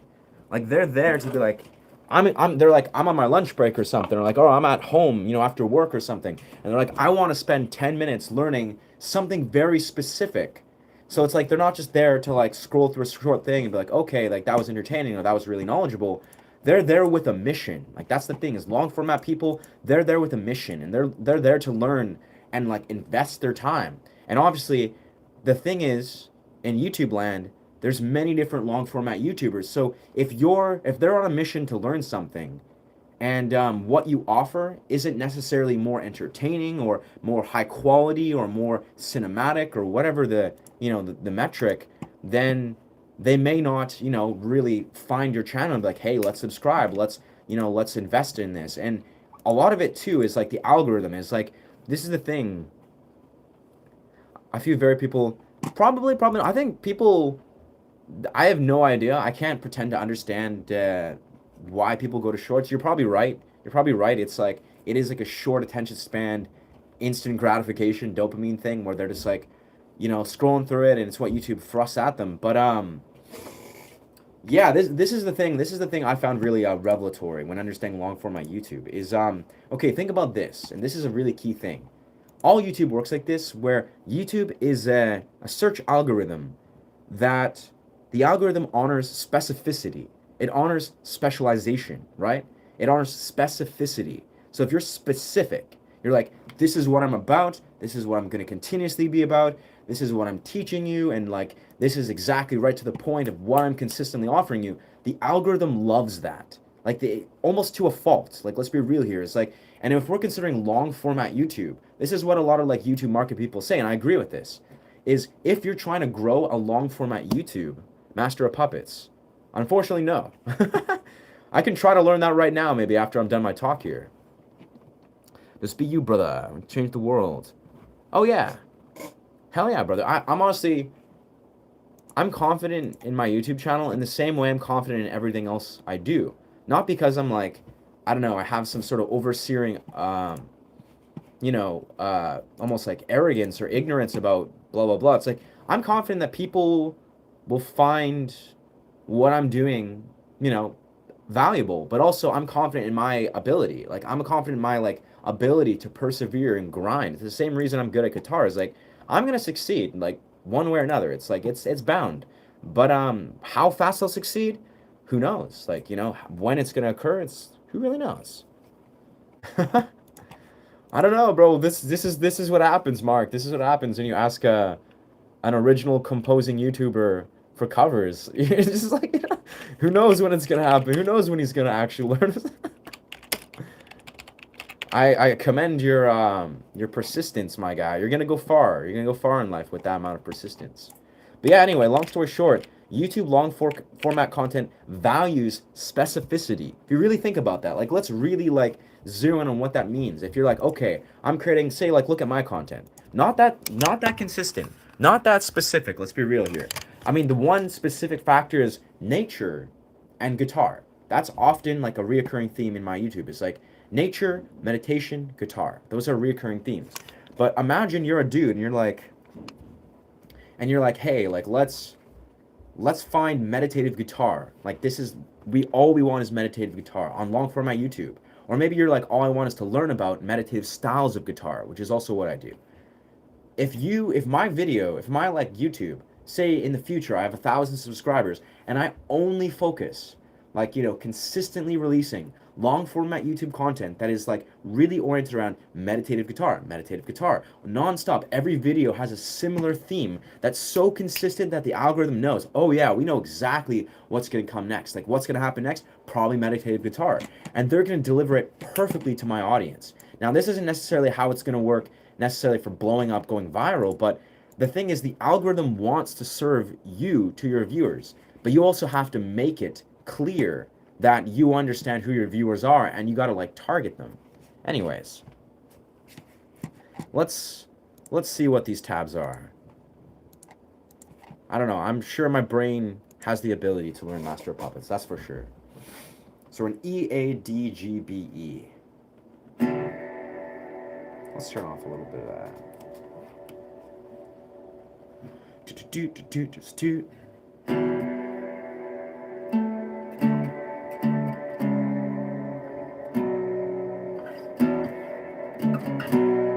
That doesn't sound right, but I guess that's what the tab's telling me.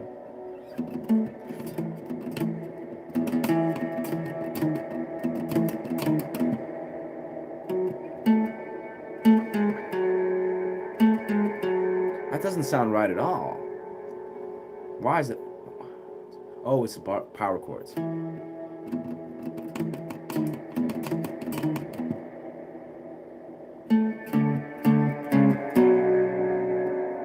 Really? Oh, 10? Oh. Oh. 7, 8. Yeah, that sounds right. There we go. Yeah.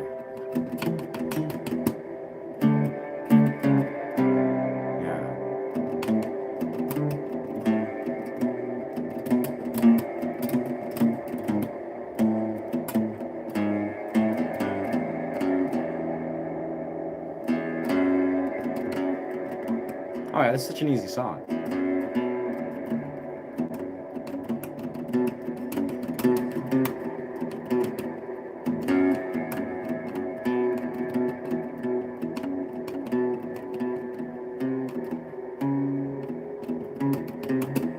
Oh yeah, it's coming back pretty easy. Yeah.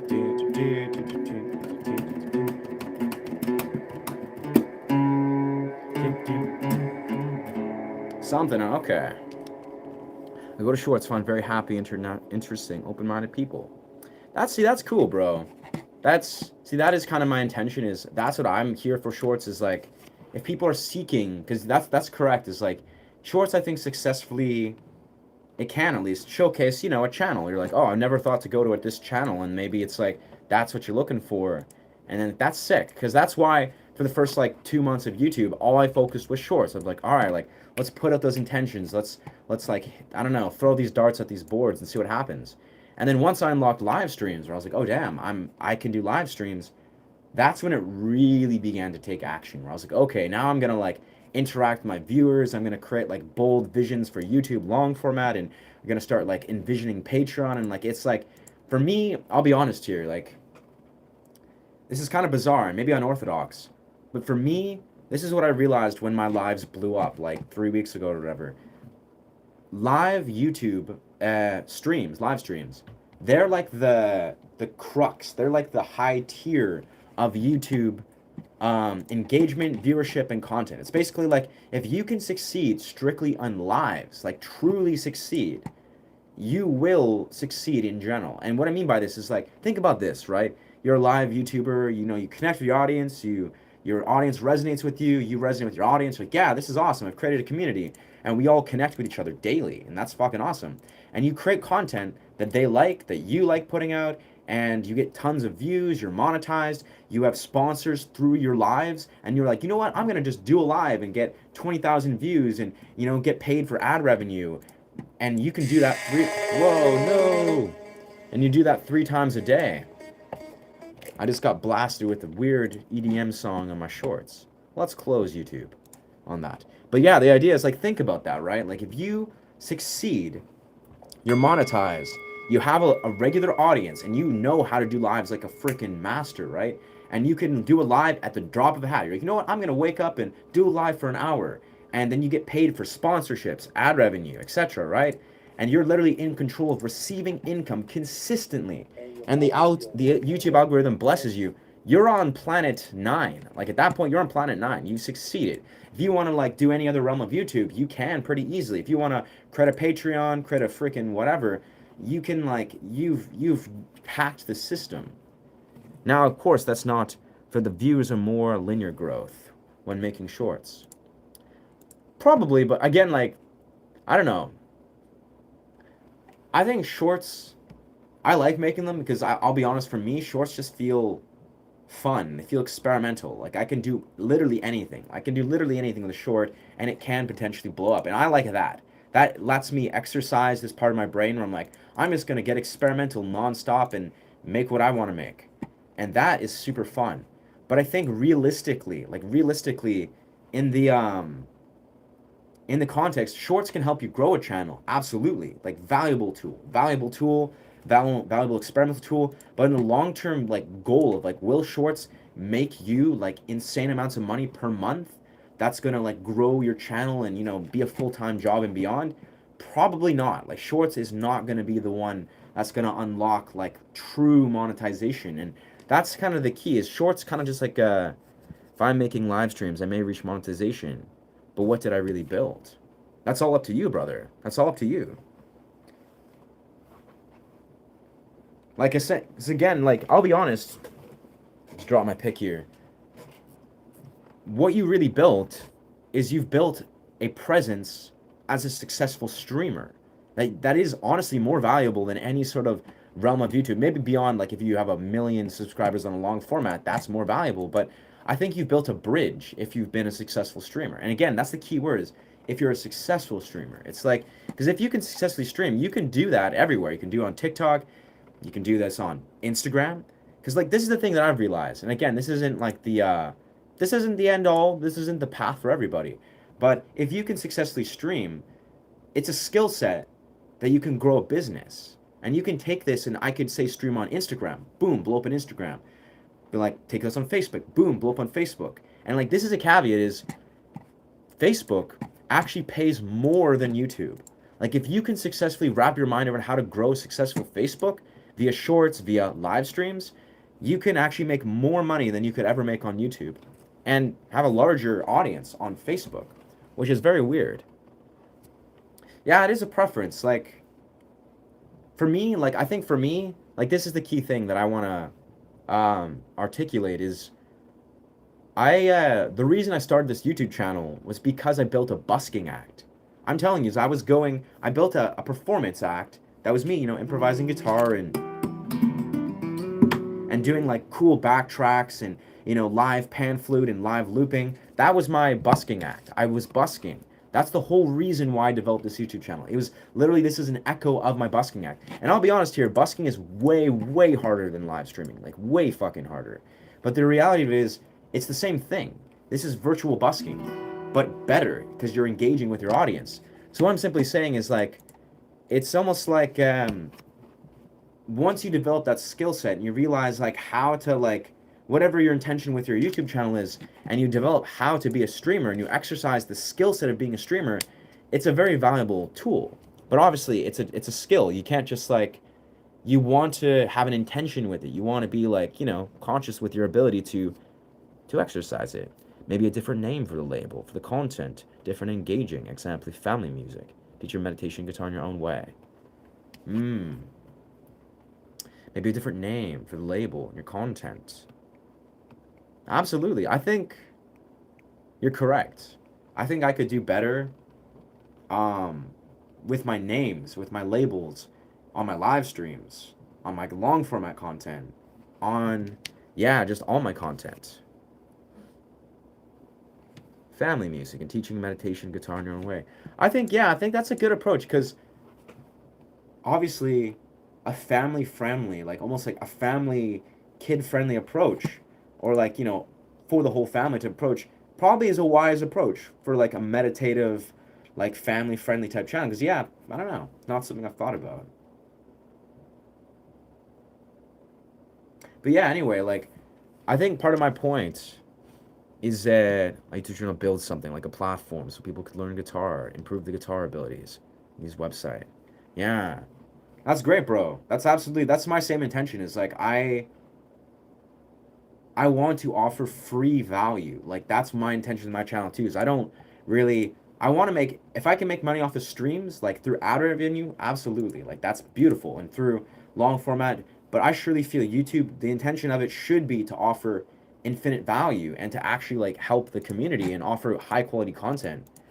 But it's another thing that I'll be honest, where my mind goes at, like my business mind particularly, is I'll be honest, I want to succeed in offering like creating a successful YouTube channel, but I also actually do want to make like a really good income. Now I want to do so in an integral way. I do not want to do it of like sneaky sort of like secondary links and this that. I mean, I'll be honest, it's business is business for some people, but for me, I believe in doing business in a very particular way. But I do believe in doing it. And I'll be honest, part of what I want to do is I want to release really high quality Patreon content. Like think about this. Like how easy is it to create high quality content if you do, you have your channel, you're established, you're killing it in the YouTube land, and you're like, you know what, I'm gonna create a Patreon, that's free. But then if people want to support you like $1 or $2 a month, which is not a lot for a lot of people, you're like, if you have thousands, if not hundreds of thousands of viewers, and they give you $1 or $2 per month for a side channel of Patreon. And for me, I'll be honest, my vision with Patreon is I want to offer a lot of different value, a lot of it for free, or I just want people to feel like this is a portal that offers them a truest perspective, similar to what I do with multiple channels. But yeah, I think basically what I'm saying is there's many different ways to succeed in YouTube, and I think it can align with offering free content and like really high quality content while also being smart enough to make like really good money. Like if you really that's what you desire to do full time, it's like you deserve to get paid for your money or for your efforts. Yeah, before I got monetized, but that kind of fell into despair. It's I think Patreon's like it's a long-term game. Like it's like you got to really like almost invest as much as you do into a YouTube into a Patreon. But also I think for me, like my vision for Patreon is very clear. Like I want to teach people about health and fitness and like dopamine mechanics and all these like dimensions of health because that's like my speciality besides music. It's basically like I'm going to teach people all the different things that allow them to be better musicians that doesn't have to do with guitar. And that's what my Patreon's going to be devoted to. But I don't know, Patreon's like it's a whole nother, rabbit hole. Streams are a breath of fresh air. Thank you, brother. Thank you, brother. You're always poetic and positive as ever. I feel like yes. Energy is very welcome, brother. Yes, more to open people, the peace you bring. Yeah, that's when I do these streams and I like dive into YouTube land, I get very like ambitious and intellectualized. But I think sometimes successful YouTube actually could be simple. Like, I created a video where I literally was walking around the forest playing guitar in a very meditative way. I think in the long term, what I want to do with YouTube is I do want to slow down and just make super chill content that is really meditative and relaxing to me. Because obviously, if a person is trying to just grind out content and be a content machine, you're eventually going to burn out. Like you're going to hit a point where you're just like, man, this is ruining my life. But if you can like find the balance, yeah, low battery. Okay, I think I need to get some batteries actually for my preamp. 1 minute 41. I think I'm going to take a short break here, right quick. Yeah. This has been a peek. A.S. Yes, Ashe. Ancient Yoruba. Yeah. It's funny, there was a fellow that popped on the stream that was into Yoruba. Like, he understood the word Ashe, and I guess he was African. And he said his, like, who was it? His priest, I guess, was Yoruba African, and he was really into, like, the deeper connotation of the word Ashe. And that was cool as fuck. Where I was like, man, that's actually, like,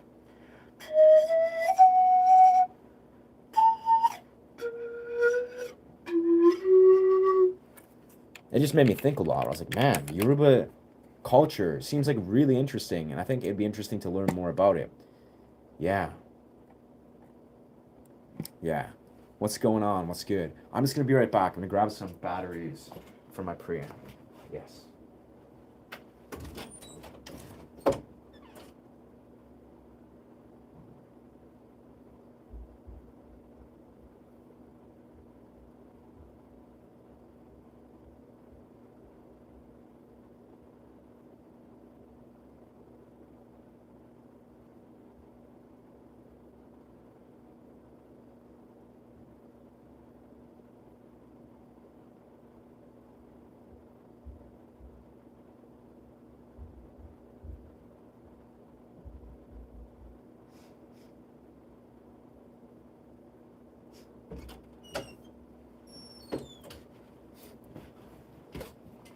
Yo.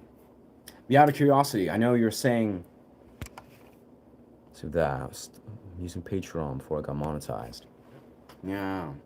So you're Floyd Rose, if you're still here. So you're monetized via YouTube, is it? Like you have the 4,000 watch hours, or you just mean once you hit the benchmark of 1,000?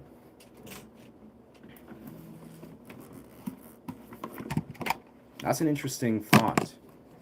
Stargate. Yeah. Gotta love the cosmos. Gotta love the cosmos. Yeah, I think in the next like 10, 15 minutes, I'll probably take a break. Go for a run in the forest. Cold plunge, make some food. Because I think the move for live streams, like I noticed when I was like grinding them out, doing like 2-hour streams a day, a couple hours or a couple times a day, it's like, I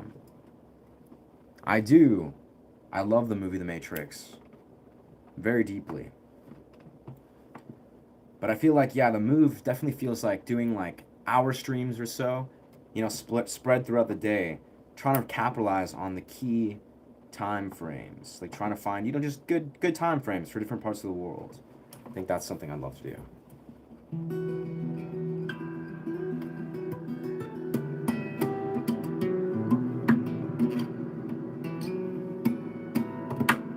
Oof. Tuning one right out there.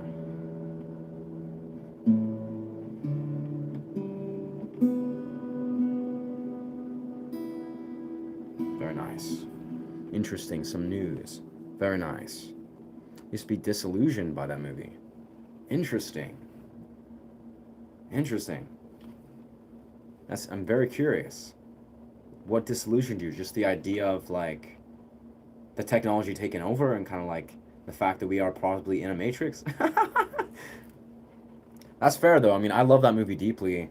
I just love the acting and the whole story and the concept and the whole like fighting style. That's always resonated deeply with me. But as a full-grown adult, you know, the more I study metaphysical philosophy and like anomalies, it was a sort of paranoia. That's fair. That's fair, bro. I know for a fact, like, you know, it's almost like in the simplest truth, like we think we live in a simulation. It's true. Like we do live in a simulation. Obviously, it's not like the Matrix. It's not like the exact mechanisms of the Matrix, but we are in a dream world. Like this is what I believe. It's like the deepest sense. Obviously, this is like we are in a dream world, and it's actually beautiful. It's not, you know, scary or sort of crazy. It's kind of just a beautiful truth that like we are quantum. We are like made of quantum, and then Man,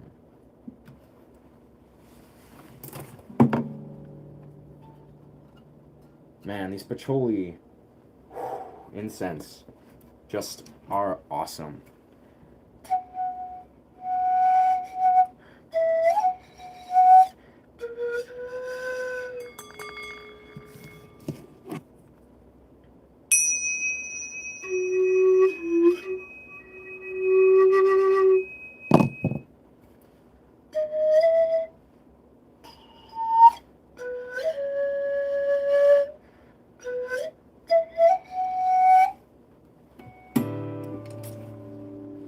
Just plug that in. Let's get it plugged. It's the Scoodo in the Scoodo. Huh. Sick, dude. I'm not sure what that means, but I'm interested. Yeah. How about no? YouTube recommendations.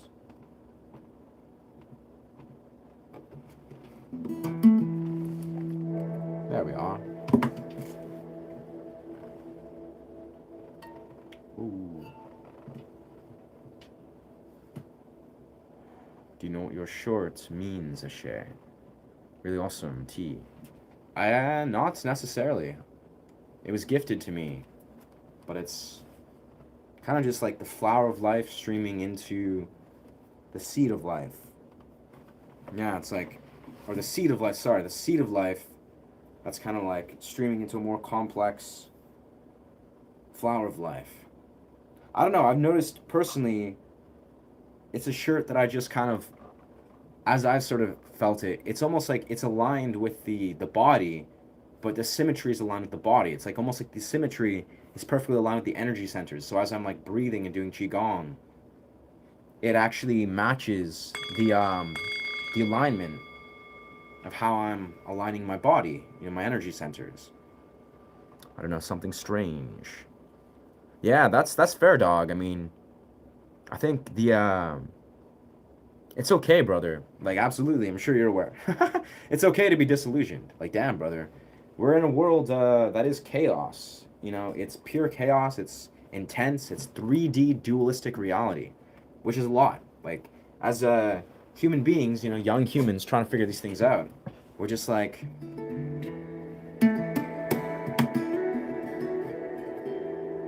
I think it's a very natural, very healthy response to feel very like harrowed or very, what's the word? No. Very, yeah, feel like lots of harrowing, complex, indifferent emotions. I mean, let's see, disillusioned. I think I know what you mean by that, but let's see what this disillusioned exact shunned. Let's see its exact definition. With something discovered, be less than good than believed. Disappointed in someone or something that is one discovered to be less good than one had believed. Lost faith and trust in something formerly regarded as good. It's like a moral philosophy or a moral quandary, essentially. Learning the definition of disillusioned. Learning is, yeah. So yeah, I mean that's fair. I'll be honest. I mean I've had various bouts in my life where I've been very disheartened in the deepest sense. Like deep, I think when I do mushrooms especially, or when I come to deep like philosophical spiritual truths, at least historically, before I like saw things with a clear sight, like a true clear sight, my programming, my default was to look at the world in the most like harrowing, fragmented way. Like it was just, this is, I think this is a very human thing to do, is to like look at the lens of the world and all we see is the darkness. We see the darkness, we see the harrowing nature of life, death, of war, of all these that is dualistic, right? Oh, we cut off, no, now we're live. Sick. But I'll be honest, the more we spiritually mature, the more we spiritually develop, the more we philosophically and psychologically develop, and just invite more love and happiness and bliss and connection and unification in your life, you'll come to see that, yeah, like a lot of these like darker themes that we perceive when we're in a fragmented place trying to integrate and make sense of these things, integrating like the shadow and XYZ, we'll see that the world doesn't necessarily have to be um, this portrayal, this lens of what we might try to have thrusted in front of us. Like, the way we're programmed, the programming we see is not the way the entire world is.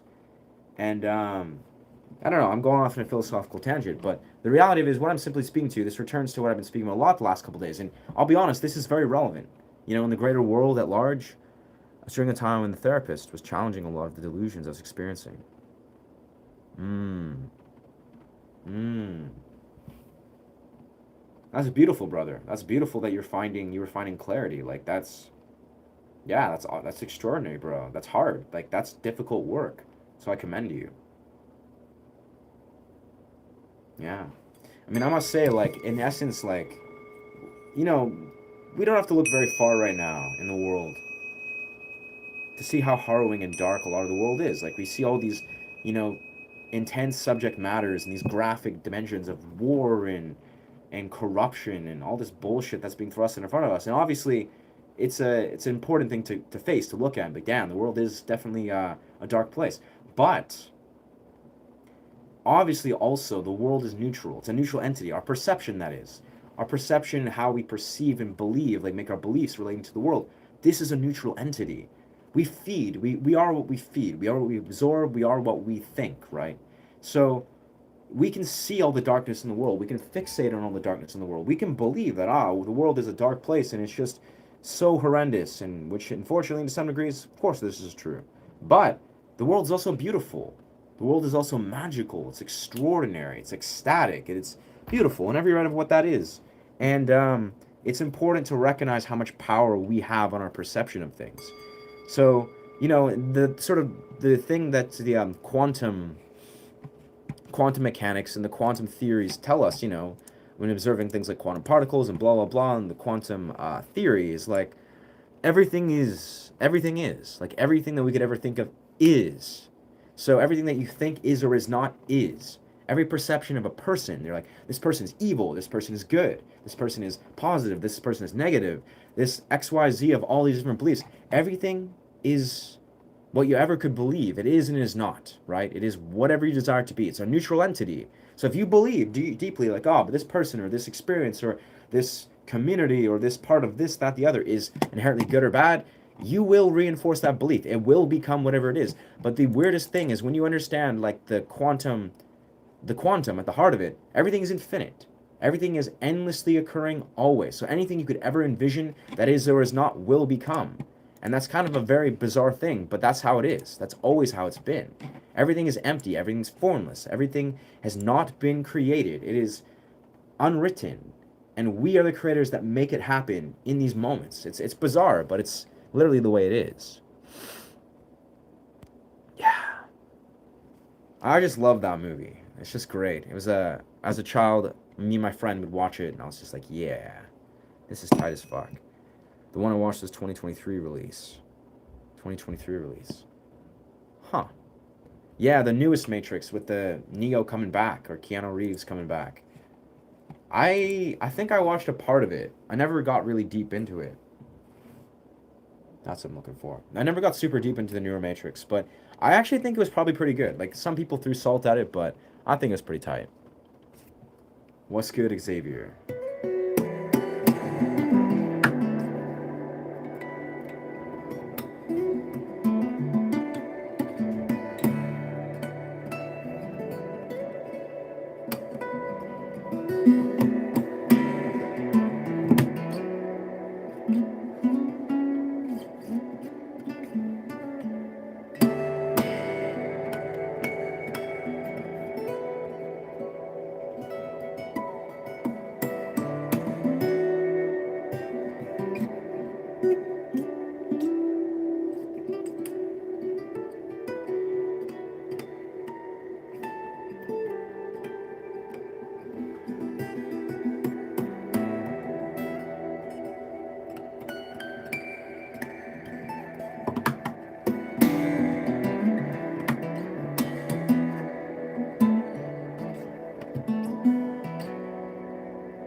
It is the main character played by Keanu Reeves. I believe that takes pills to ground it in reality, but when he doesn't, he travels to a different.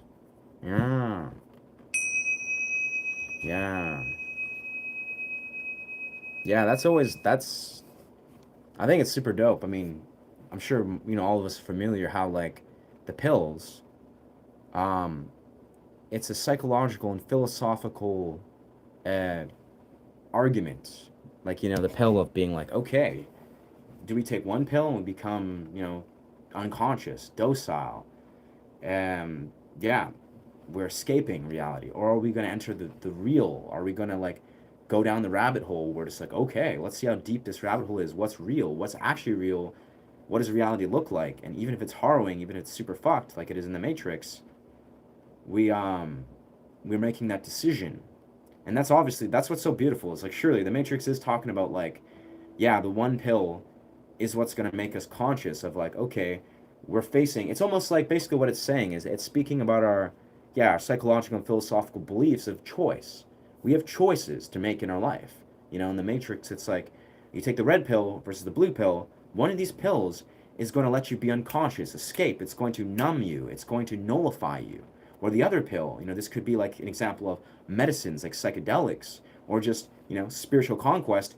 You're going the opposite direction. You're stepping outside of escapism into this deeper realm of awareness. And just like in the movie, that deeper realm of awareness is harrowing. It's super fucked. Like everything is like very dark, but it's at least it is the real world. And then of course you have the super cool plot of the Matrix where then suddenly we can hop back into this, dream simulation Matrix world, and then suddenly we can like be freedom fighters for whatever reason. Super great movie. What's good? AS. And then what are these symbols? Wow, I'm so confused what these symbols, these trippy symbols and the and sign.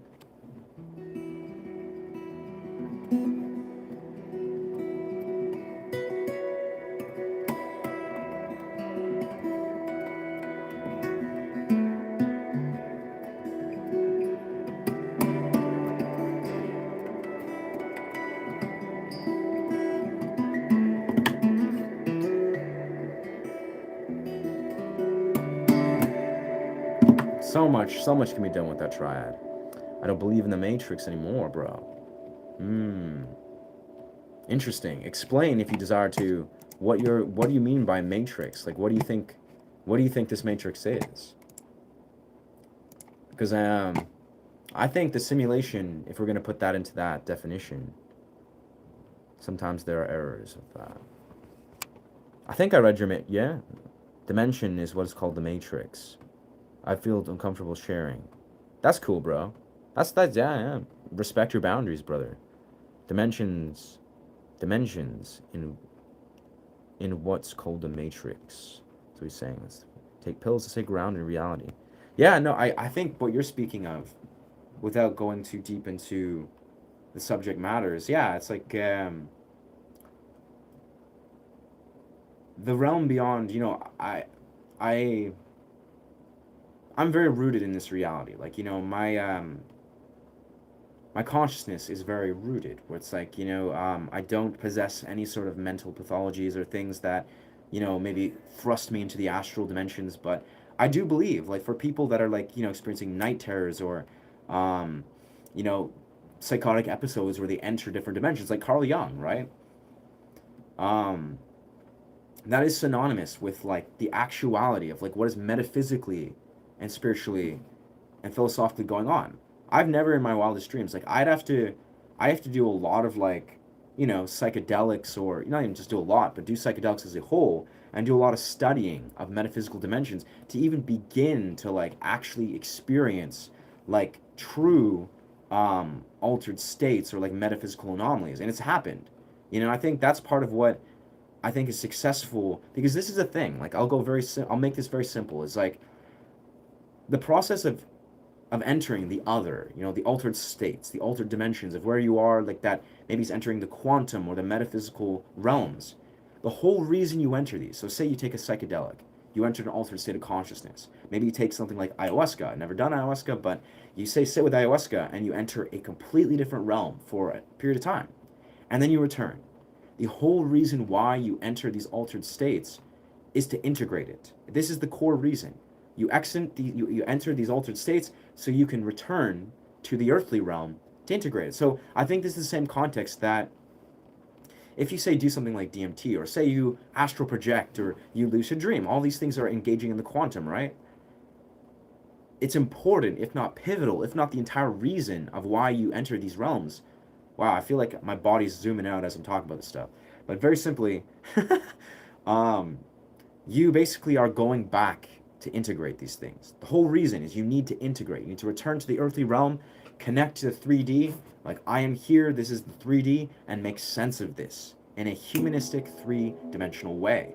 Now, I think where things become blurred in some people's realities, and surely this is what happens if a person's like astral projecting and leaving other dimensions, like they, it's just in the simplest way, we as humans need to, if we're going to enter the astral, we need to also realize that we're humans, and we need to return and integrate ourselves in the human realm. Who believe that there are other dimensions. I don't. Yeah, it's like, I don't know, I think the core thing, my boy, what's good? I am artist. I think you've asked the same thing, brother. Is this your prompt?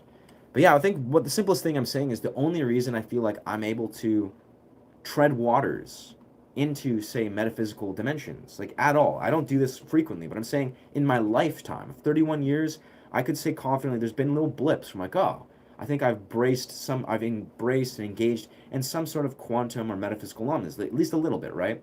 But the reason why I think I'm able to do this is because I am, in fact, so grounded in this 3D realm. I've integrated so much things in this 3D world. Like, really think about it. It's like, the more that you explore and basically embrace and make the most out of this human experience in this human realm, then this actually allows you to then, when you decide to tread waters to enter, say, altered states of consciousness or quantum realms or whatever you desire doing, study metaphysical anomalies, this gives you such a powerful rooting that you are able to successfully make sense of and even engage in these, metaphysical things and then return, right? With such a powerful rooting. So it's weird. It's almost like it's important to be human. It's important to embrace, like, the totality of your human experience to the utmost degree. Almost like if you're a person, not saying any of you are, maybe people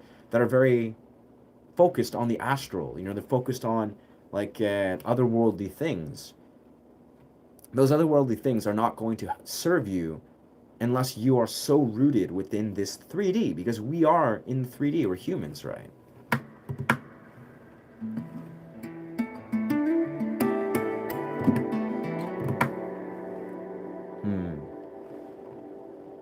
Yeah.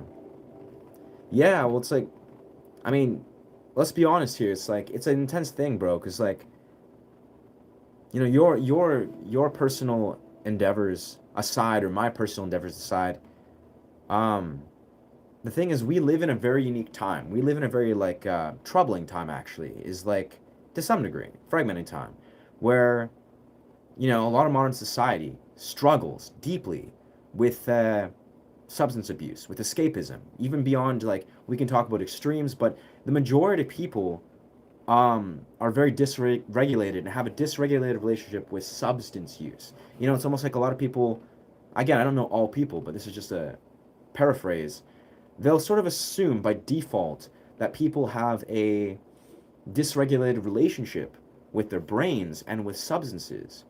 And yeah, it's like, for a guy like myself, like, again, I live a very weird reality where, like, I've been sober for 11 years, and, like, that's a long time. Like, I do, psychedelics every once in a while, but the idea is that what I'm simply saying is it takes a lot of time and energy to successfully regulate the brain. And most people, they'll go through their lifetimes, and unfortunately, at least in the younger or the older generations, they'll go through their entire lives and never truly optimize their relationship with their mind. And that's just, I don't know, unfortunately, that's the normality, is a lot of people, we struggle to actually really understand how to optimize our minds, our brains. And I'll be honest, our relationship with substances, compounds, we're talking about medications, drugs, illicit drugs, psychedelics, that's all a reflection of that. It's all a reflection of society's inability to properly integrate and study a compound. It's basically like if there's a compound, we're talking about caffeine, cacao, freaking whatever you want to name it. The default is most people do not, humanity doesn't know how to successfully balance their relationship with a compound. They're apt to abuse it. Their default is, oh, let's try to form a relationship, and the next thing you know, it's abused. And like, that's not normal. That's not okay. It's like the world is like the natural world. Our ancestors would use these compounds, if not all of them, or a majority that they existed, in a different way, in a profoundly different way. And just trying to like think about that. It's like, why we as a modern society, we're trying to demonize so many things, but our ancient ancestors, they at least understood there was a different context to how we could use these things. And I don't know, without going on a billion rabbit holes, people often feel they don't truly know me. Yeah. That's a funny one, brother. Like, the concept of like knowing somebody. It's like, because I mean, you guys, you know me through this portal, and I try to be pretty transparent. And strangely enough, probably some of you know me better than, people that are in my life that are like fleeting, that I've connected with tentatively. But on the same side of the coin, like, you only know what you've experienced through this part of me. Like, you've never known me for, the last 10 years of my life, and how, how intimate partners know me. And like, that's a strange parallel, brother, because like, I think about that a lot, where like, the thing that blows my mind is like, this is why I think intimate partners are really important. Like, having a partner that you form a relationship with, that you get to know. Because in many contexts, most people in our lives, like even in this context, maybe you'll have friends or coworkers, most people don't really get to know the real us. It's only usually, not always, and surely there's family, there's best friends, there's, many different instances, but I think it's like when you eventually go deeper in having like long-term relationships with, women necessarily or primarily, and they're very emotional beings, you'll come to see that to get to know somebody and to get to like really know yourself in the context of other people is it's kind of a mind fuck where you're just like, wow, like it's bizarre how much people just don't know you. Fair enough, brother. I should probably exit myself. Pretty soon, but yeah. Be well, my guy. I think it's pretty much high time to do that cold plunge and that run that we were talking about. I appreciate you sharing your perspective though, bro. Like honestly, yeah, man, you've got a great perspective and you're doing great. You're doing great things, like truly. I'm interested to see how this journey unravels for you, brother.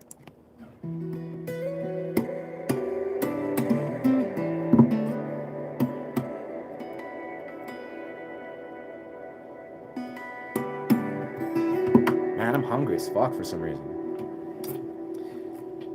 I gotta say though,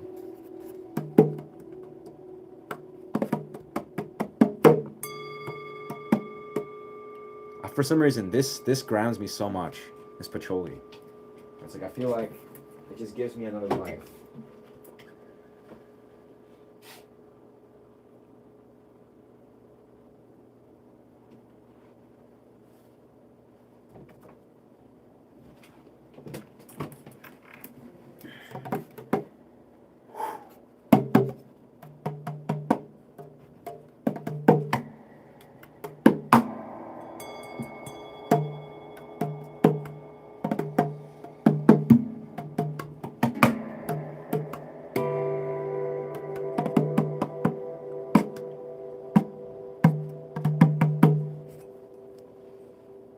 Nope, just get this.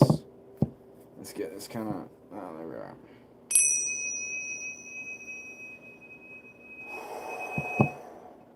It's like ayahuasca. Yeah.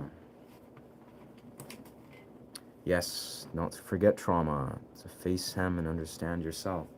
Yeah, brother, it's Yeah, I mean, DMT is profound, profound compound. Kind of, that was basically, yeah, that was the kind of the center point of my entire uh, perspective about like altered states of integration, of integrating altered states. Like whether we're talking about integrating a DMT experience or a magic mushroom experience or a lucid dream experience or maybe a meditation practice, you know, some sort of spiritual awakening. It's like it is all about that. Like it's about understanding yourself, you know, your relationship with how you know yourself and yeah, in the simplest right, removing all the blockages, removing all the things that are not us. And sometimes it's simple. You know, like I'm going off on tangents philosophically, right? But a lot of these things, they're actually pretty simple. Like they really are. You know, I like to think and, yeah, stream life in these things, but a lot of these things are simple. It's about knowing ourself, about knowing what love is and what love is not. You know, it's about honoring yourself, honoring your body, honoring your community. Like it's just, these are the core precepts. And here it all returns to the same sort of thing that I was kind of orienting is it's tribe. Whoa, no. What are you doing, YouTube Shorts? I'm trying to click on my channel, I get blasted with some weird YouTube Shorts. Man. Yeah, at least it's not TikTok. Yeah. That's wicked. Yeah, that's DMT itself. Like I've never done ayahuasca, but I've sat with Changa and I really love, like deeply revere it. Yes. Thank you, brother. You're a legend, Xavier. You're a legend, brother. Genuinely, like that's so great. W's in the chat. W's in the chat. W in the chat for everybody. We out here. We out here in BC, baby. Yeah. Yeah, yeah.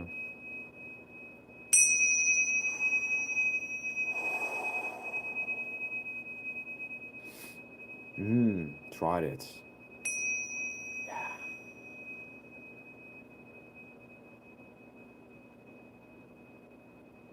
And I think it really a lot of that stuff, like what I'm talking of, what bridges worlds with integrating is returning to community, like tribe, returning to a tribal awareness of like, yeah, what we've all forgotten as humans, like, you know, returning to the concepts of ancient medicines that are in the tribes that, you know, honor the ancient plants and the ancient application of these medicines. It's just, yeah, humans are obviously, and this is a lot of people speak about this, but we've been like desiring for so long to return to the tribal context. Like in every art of what we do, it's like we're like unconsciously, like yearning for a reintegration of the tribe.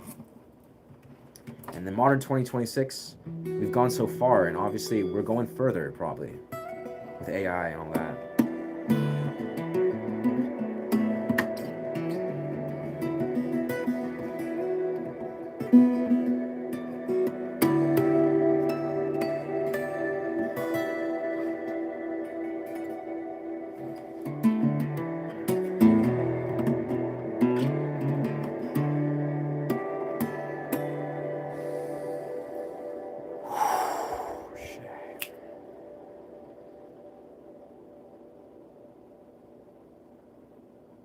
And something I find I don't do enough on this channel, at least if I'm not, unless I'm in force, is I don't just meditate. So I think I'm just gonna meditate for a bit. Ask you a thing. For sure, brother. Feel free. I'm just gonna.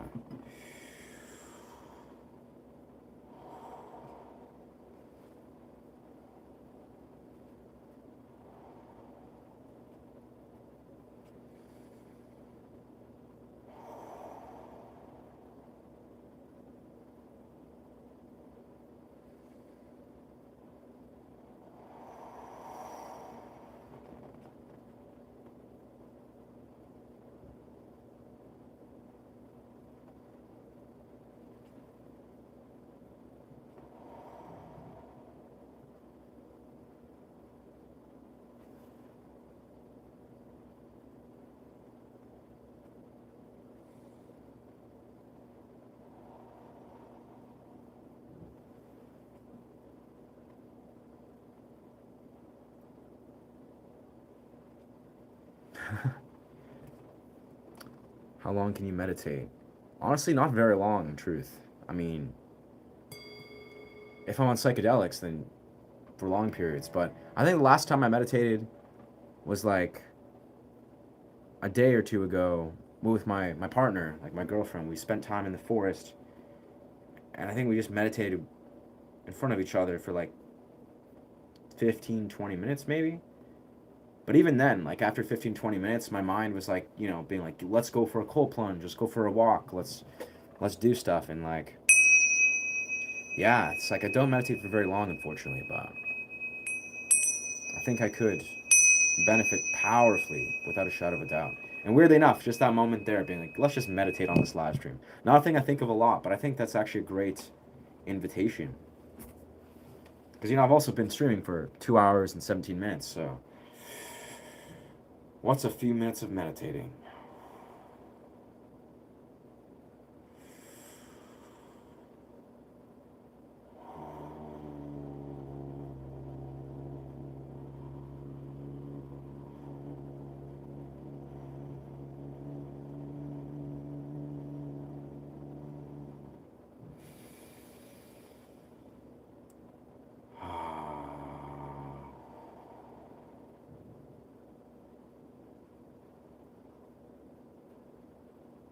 Whew.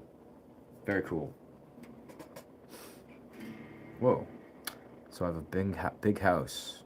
What do you think if I transform into a house of artists like you in the countryside? Everyone can stay if he wants. Just helping to support it. Wow. That sounds like a great idea, brother. Yeah, that's strangely enough. That sounds exactly like what Heath Ledger did with Heath Ledger before he passed away. He did the same thing but with actors. He basically had like a giant mansion that was like a communal house that it was just free for other actors to come by and like hang out and spend the night or whatever, just nourish themselves. Yeah, at least that's what I heard. Yeah.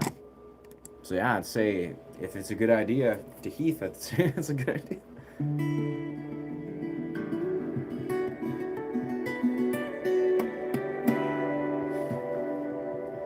All right. Let's sit in meditation again. Welcome back, Maria. Welcome back, Maria.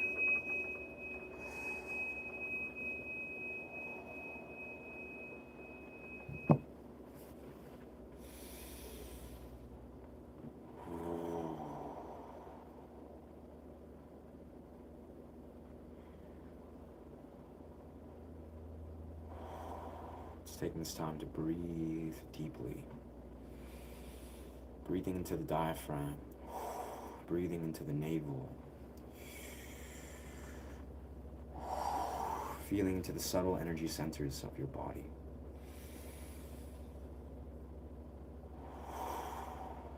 Letting yourself feel the heightened awareness of your body.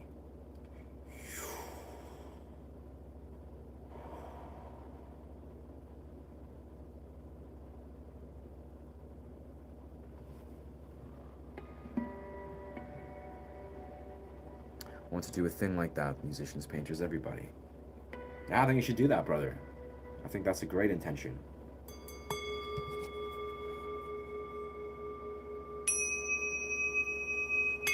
Sounds like a very great, very pure intention.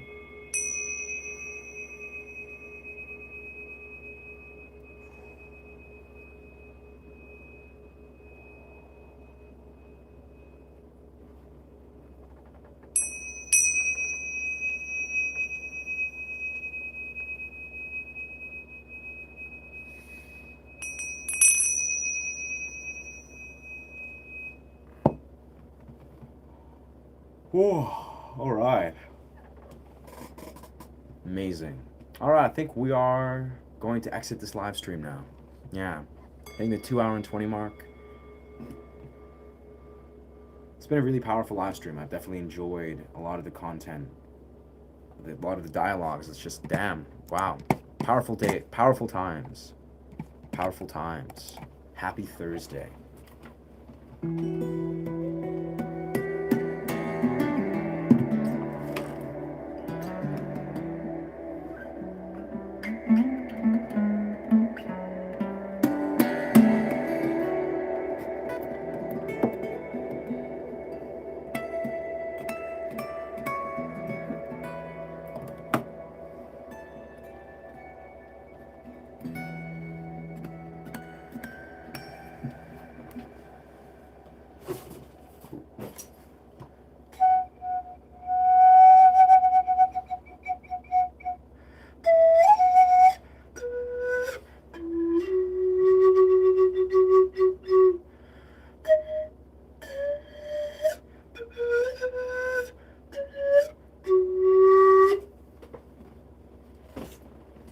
Beautiful. All right. Wonderful. Thank you so much for chiming in. We are, yeah, that was just kind of my outro, my outro message. But yes, now it's high time. It's high time, baby. We're going for cold plunges and runs and eating food and working on compositions. Yes, it's high time. Thank you so much for chiming in. Yeah, if this content resonates with you, feel free to follow this channel. Yes, I create meditative sound journeys, teach guitar, among various things. Yeah, thank you so much for chiming in. Much love. Bless. Ashe. Let's do it.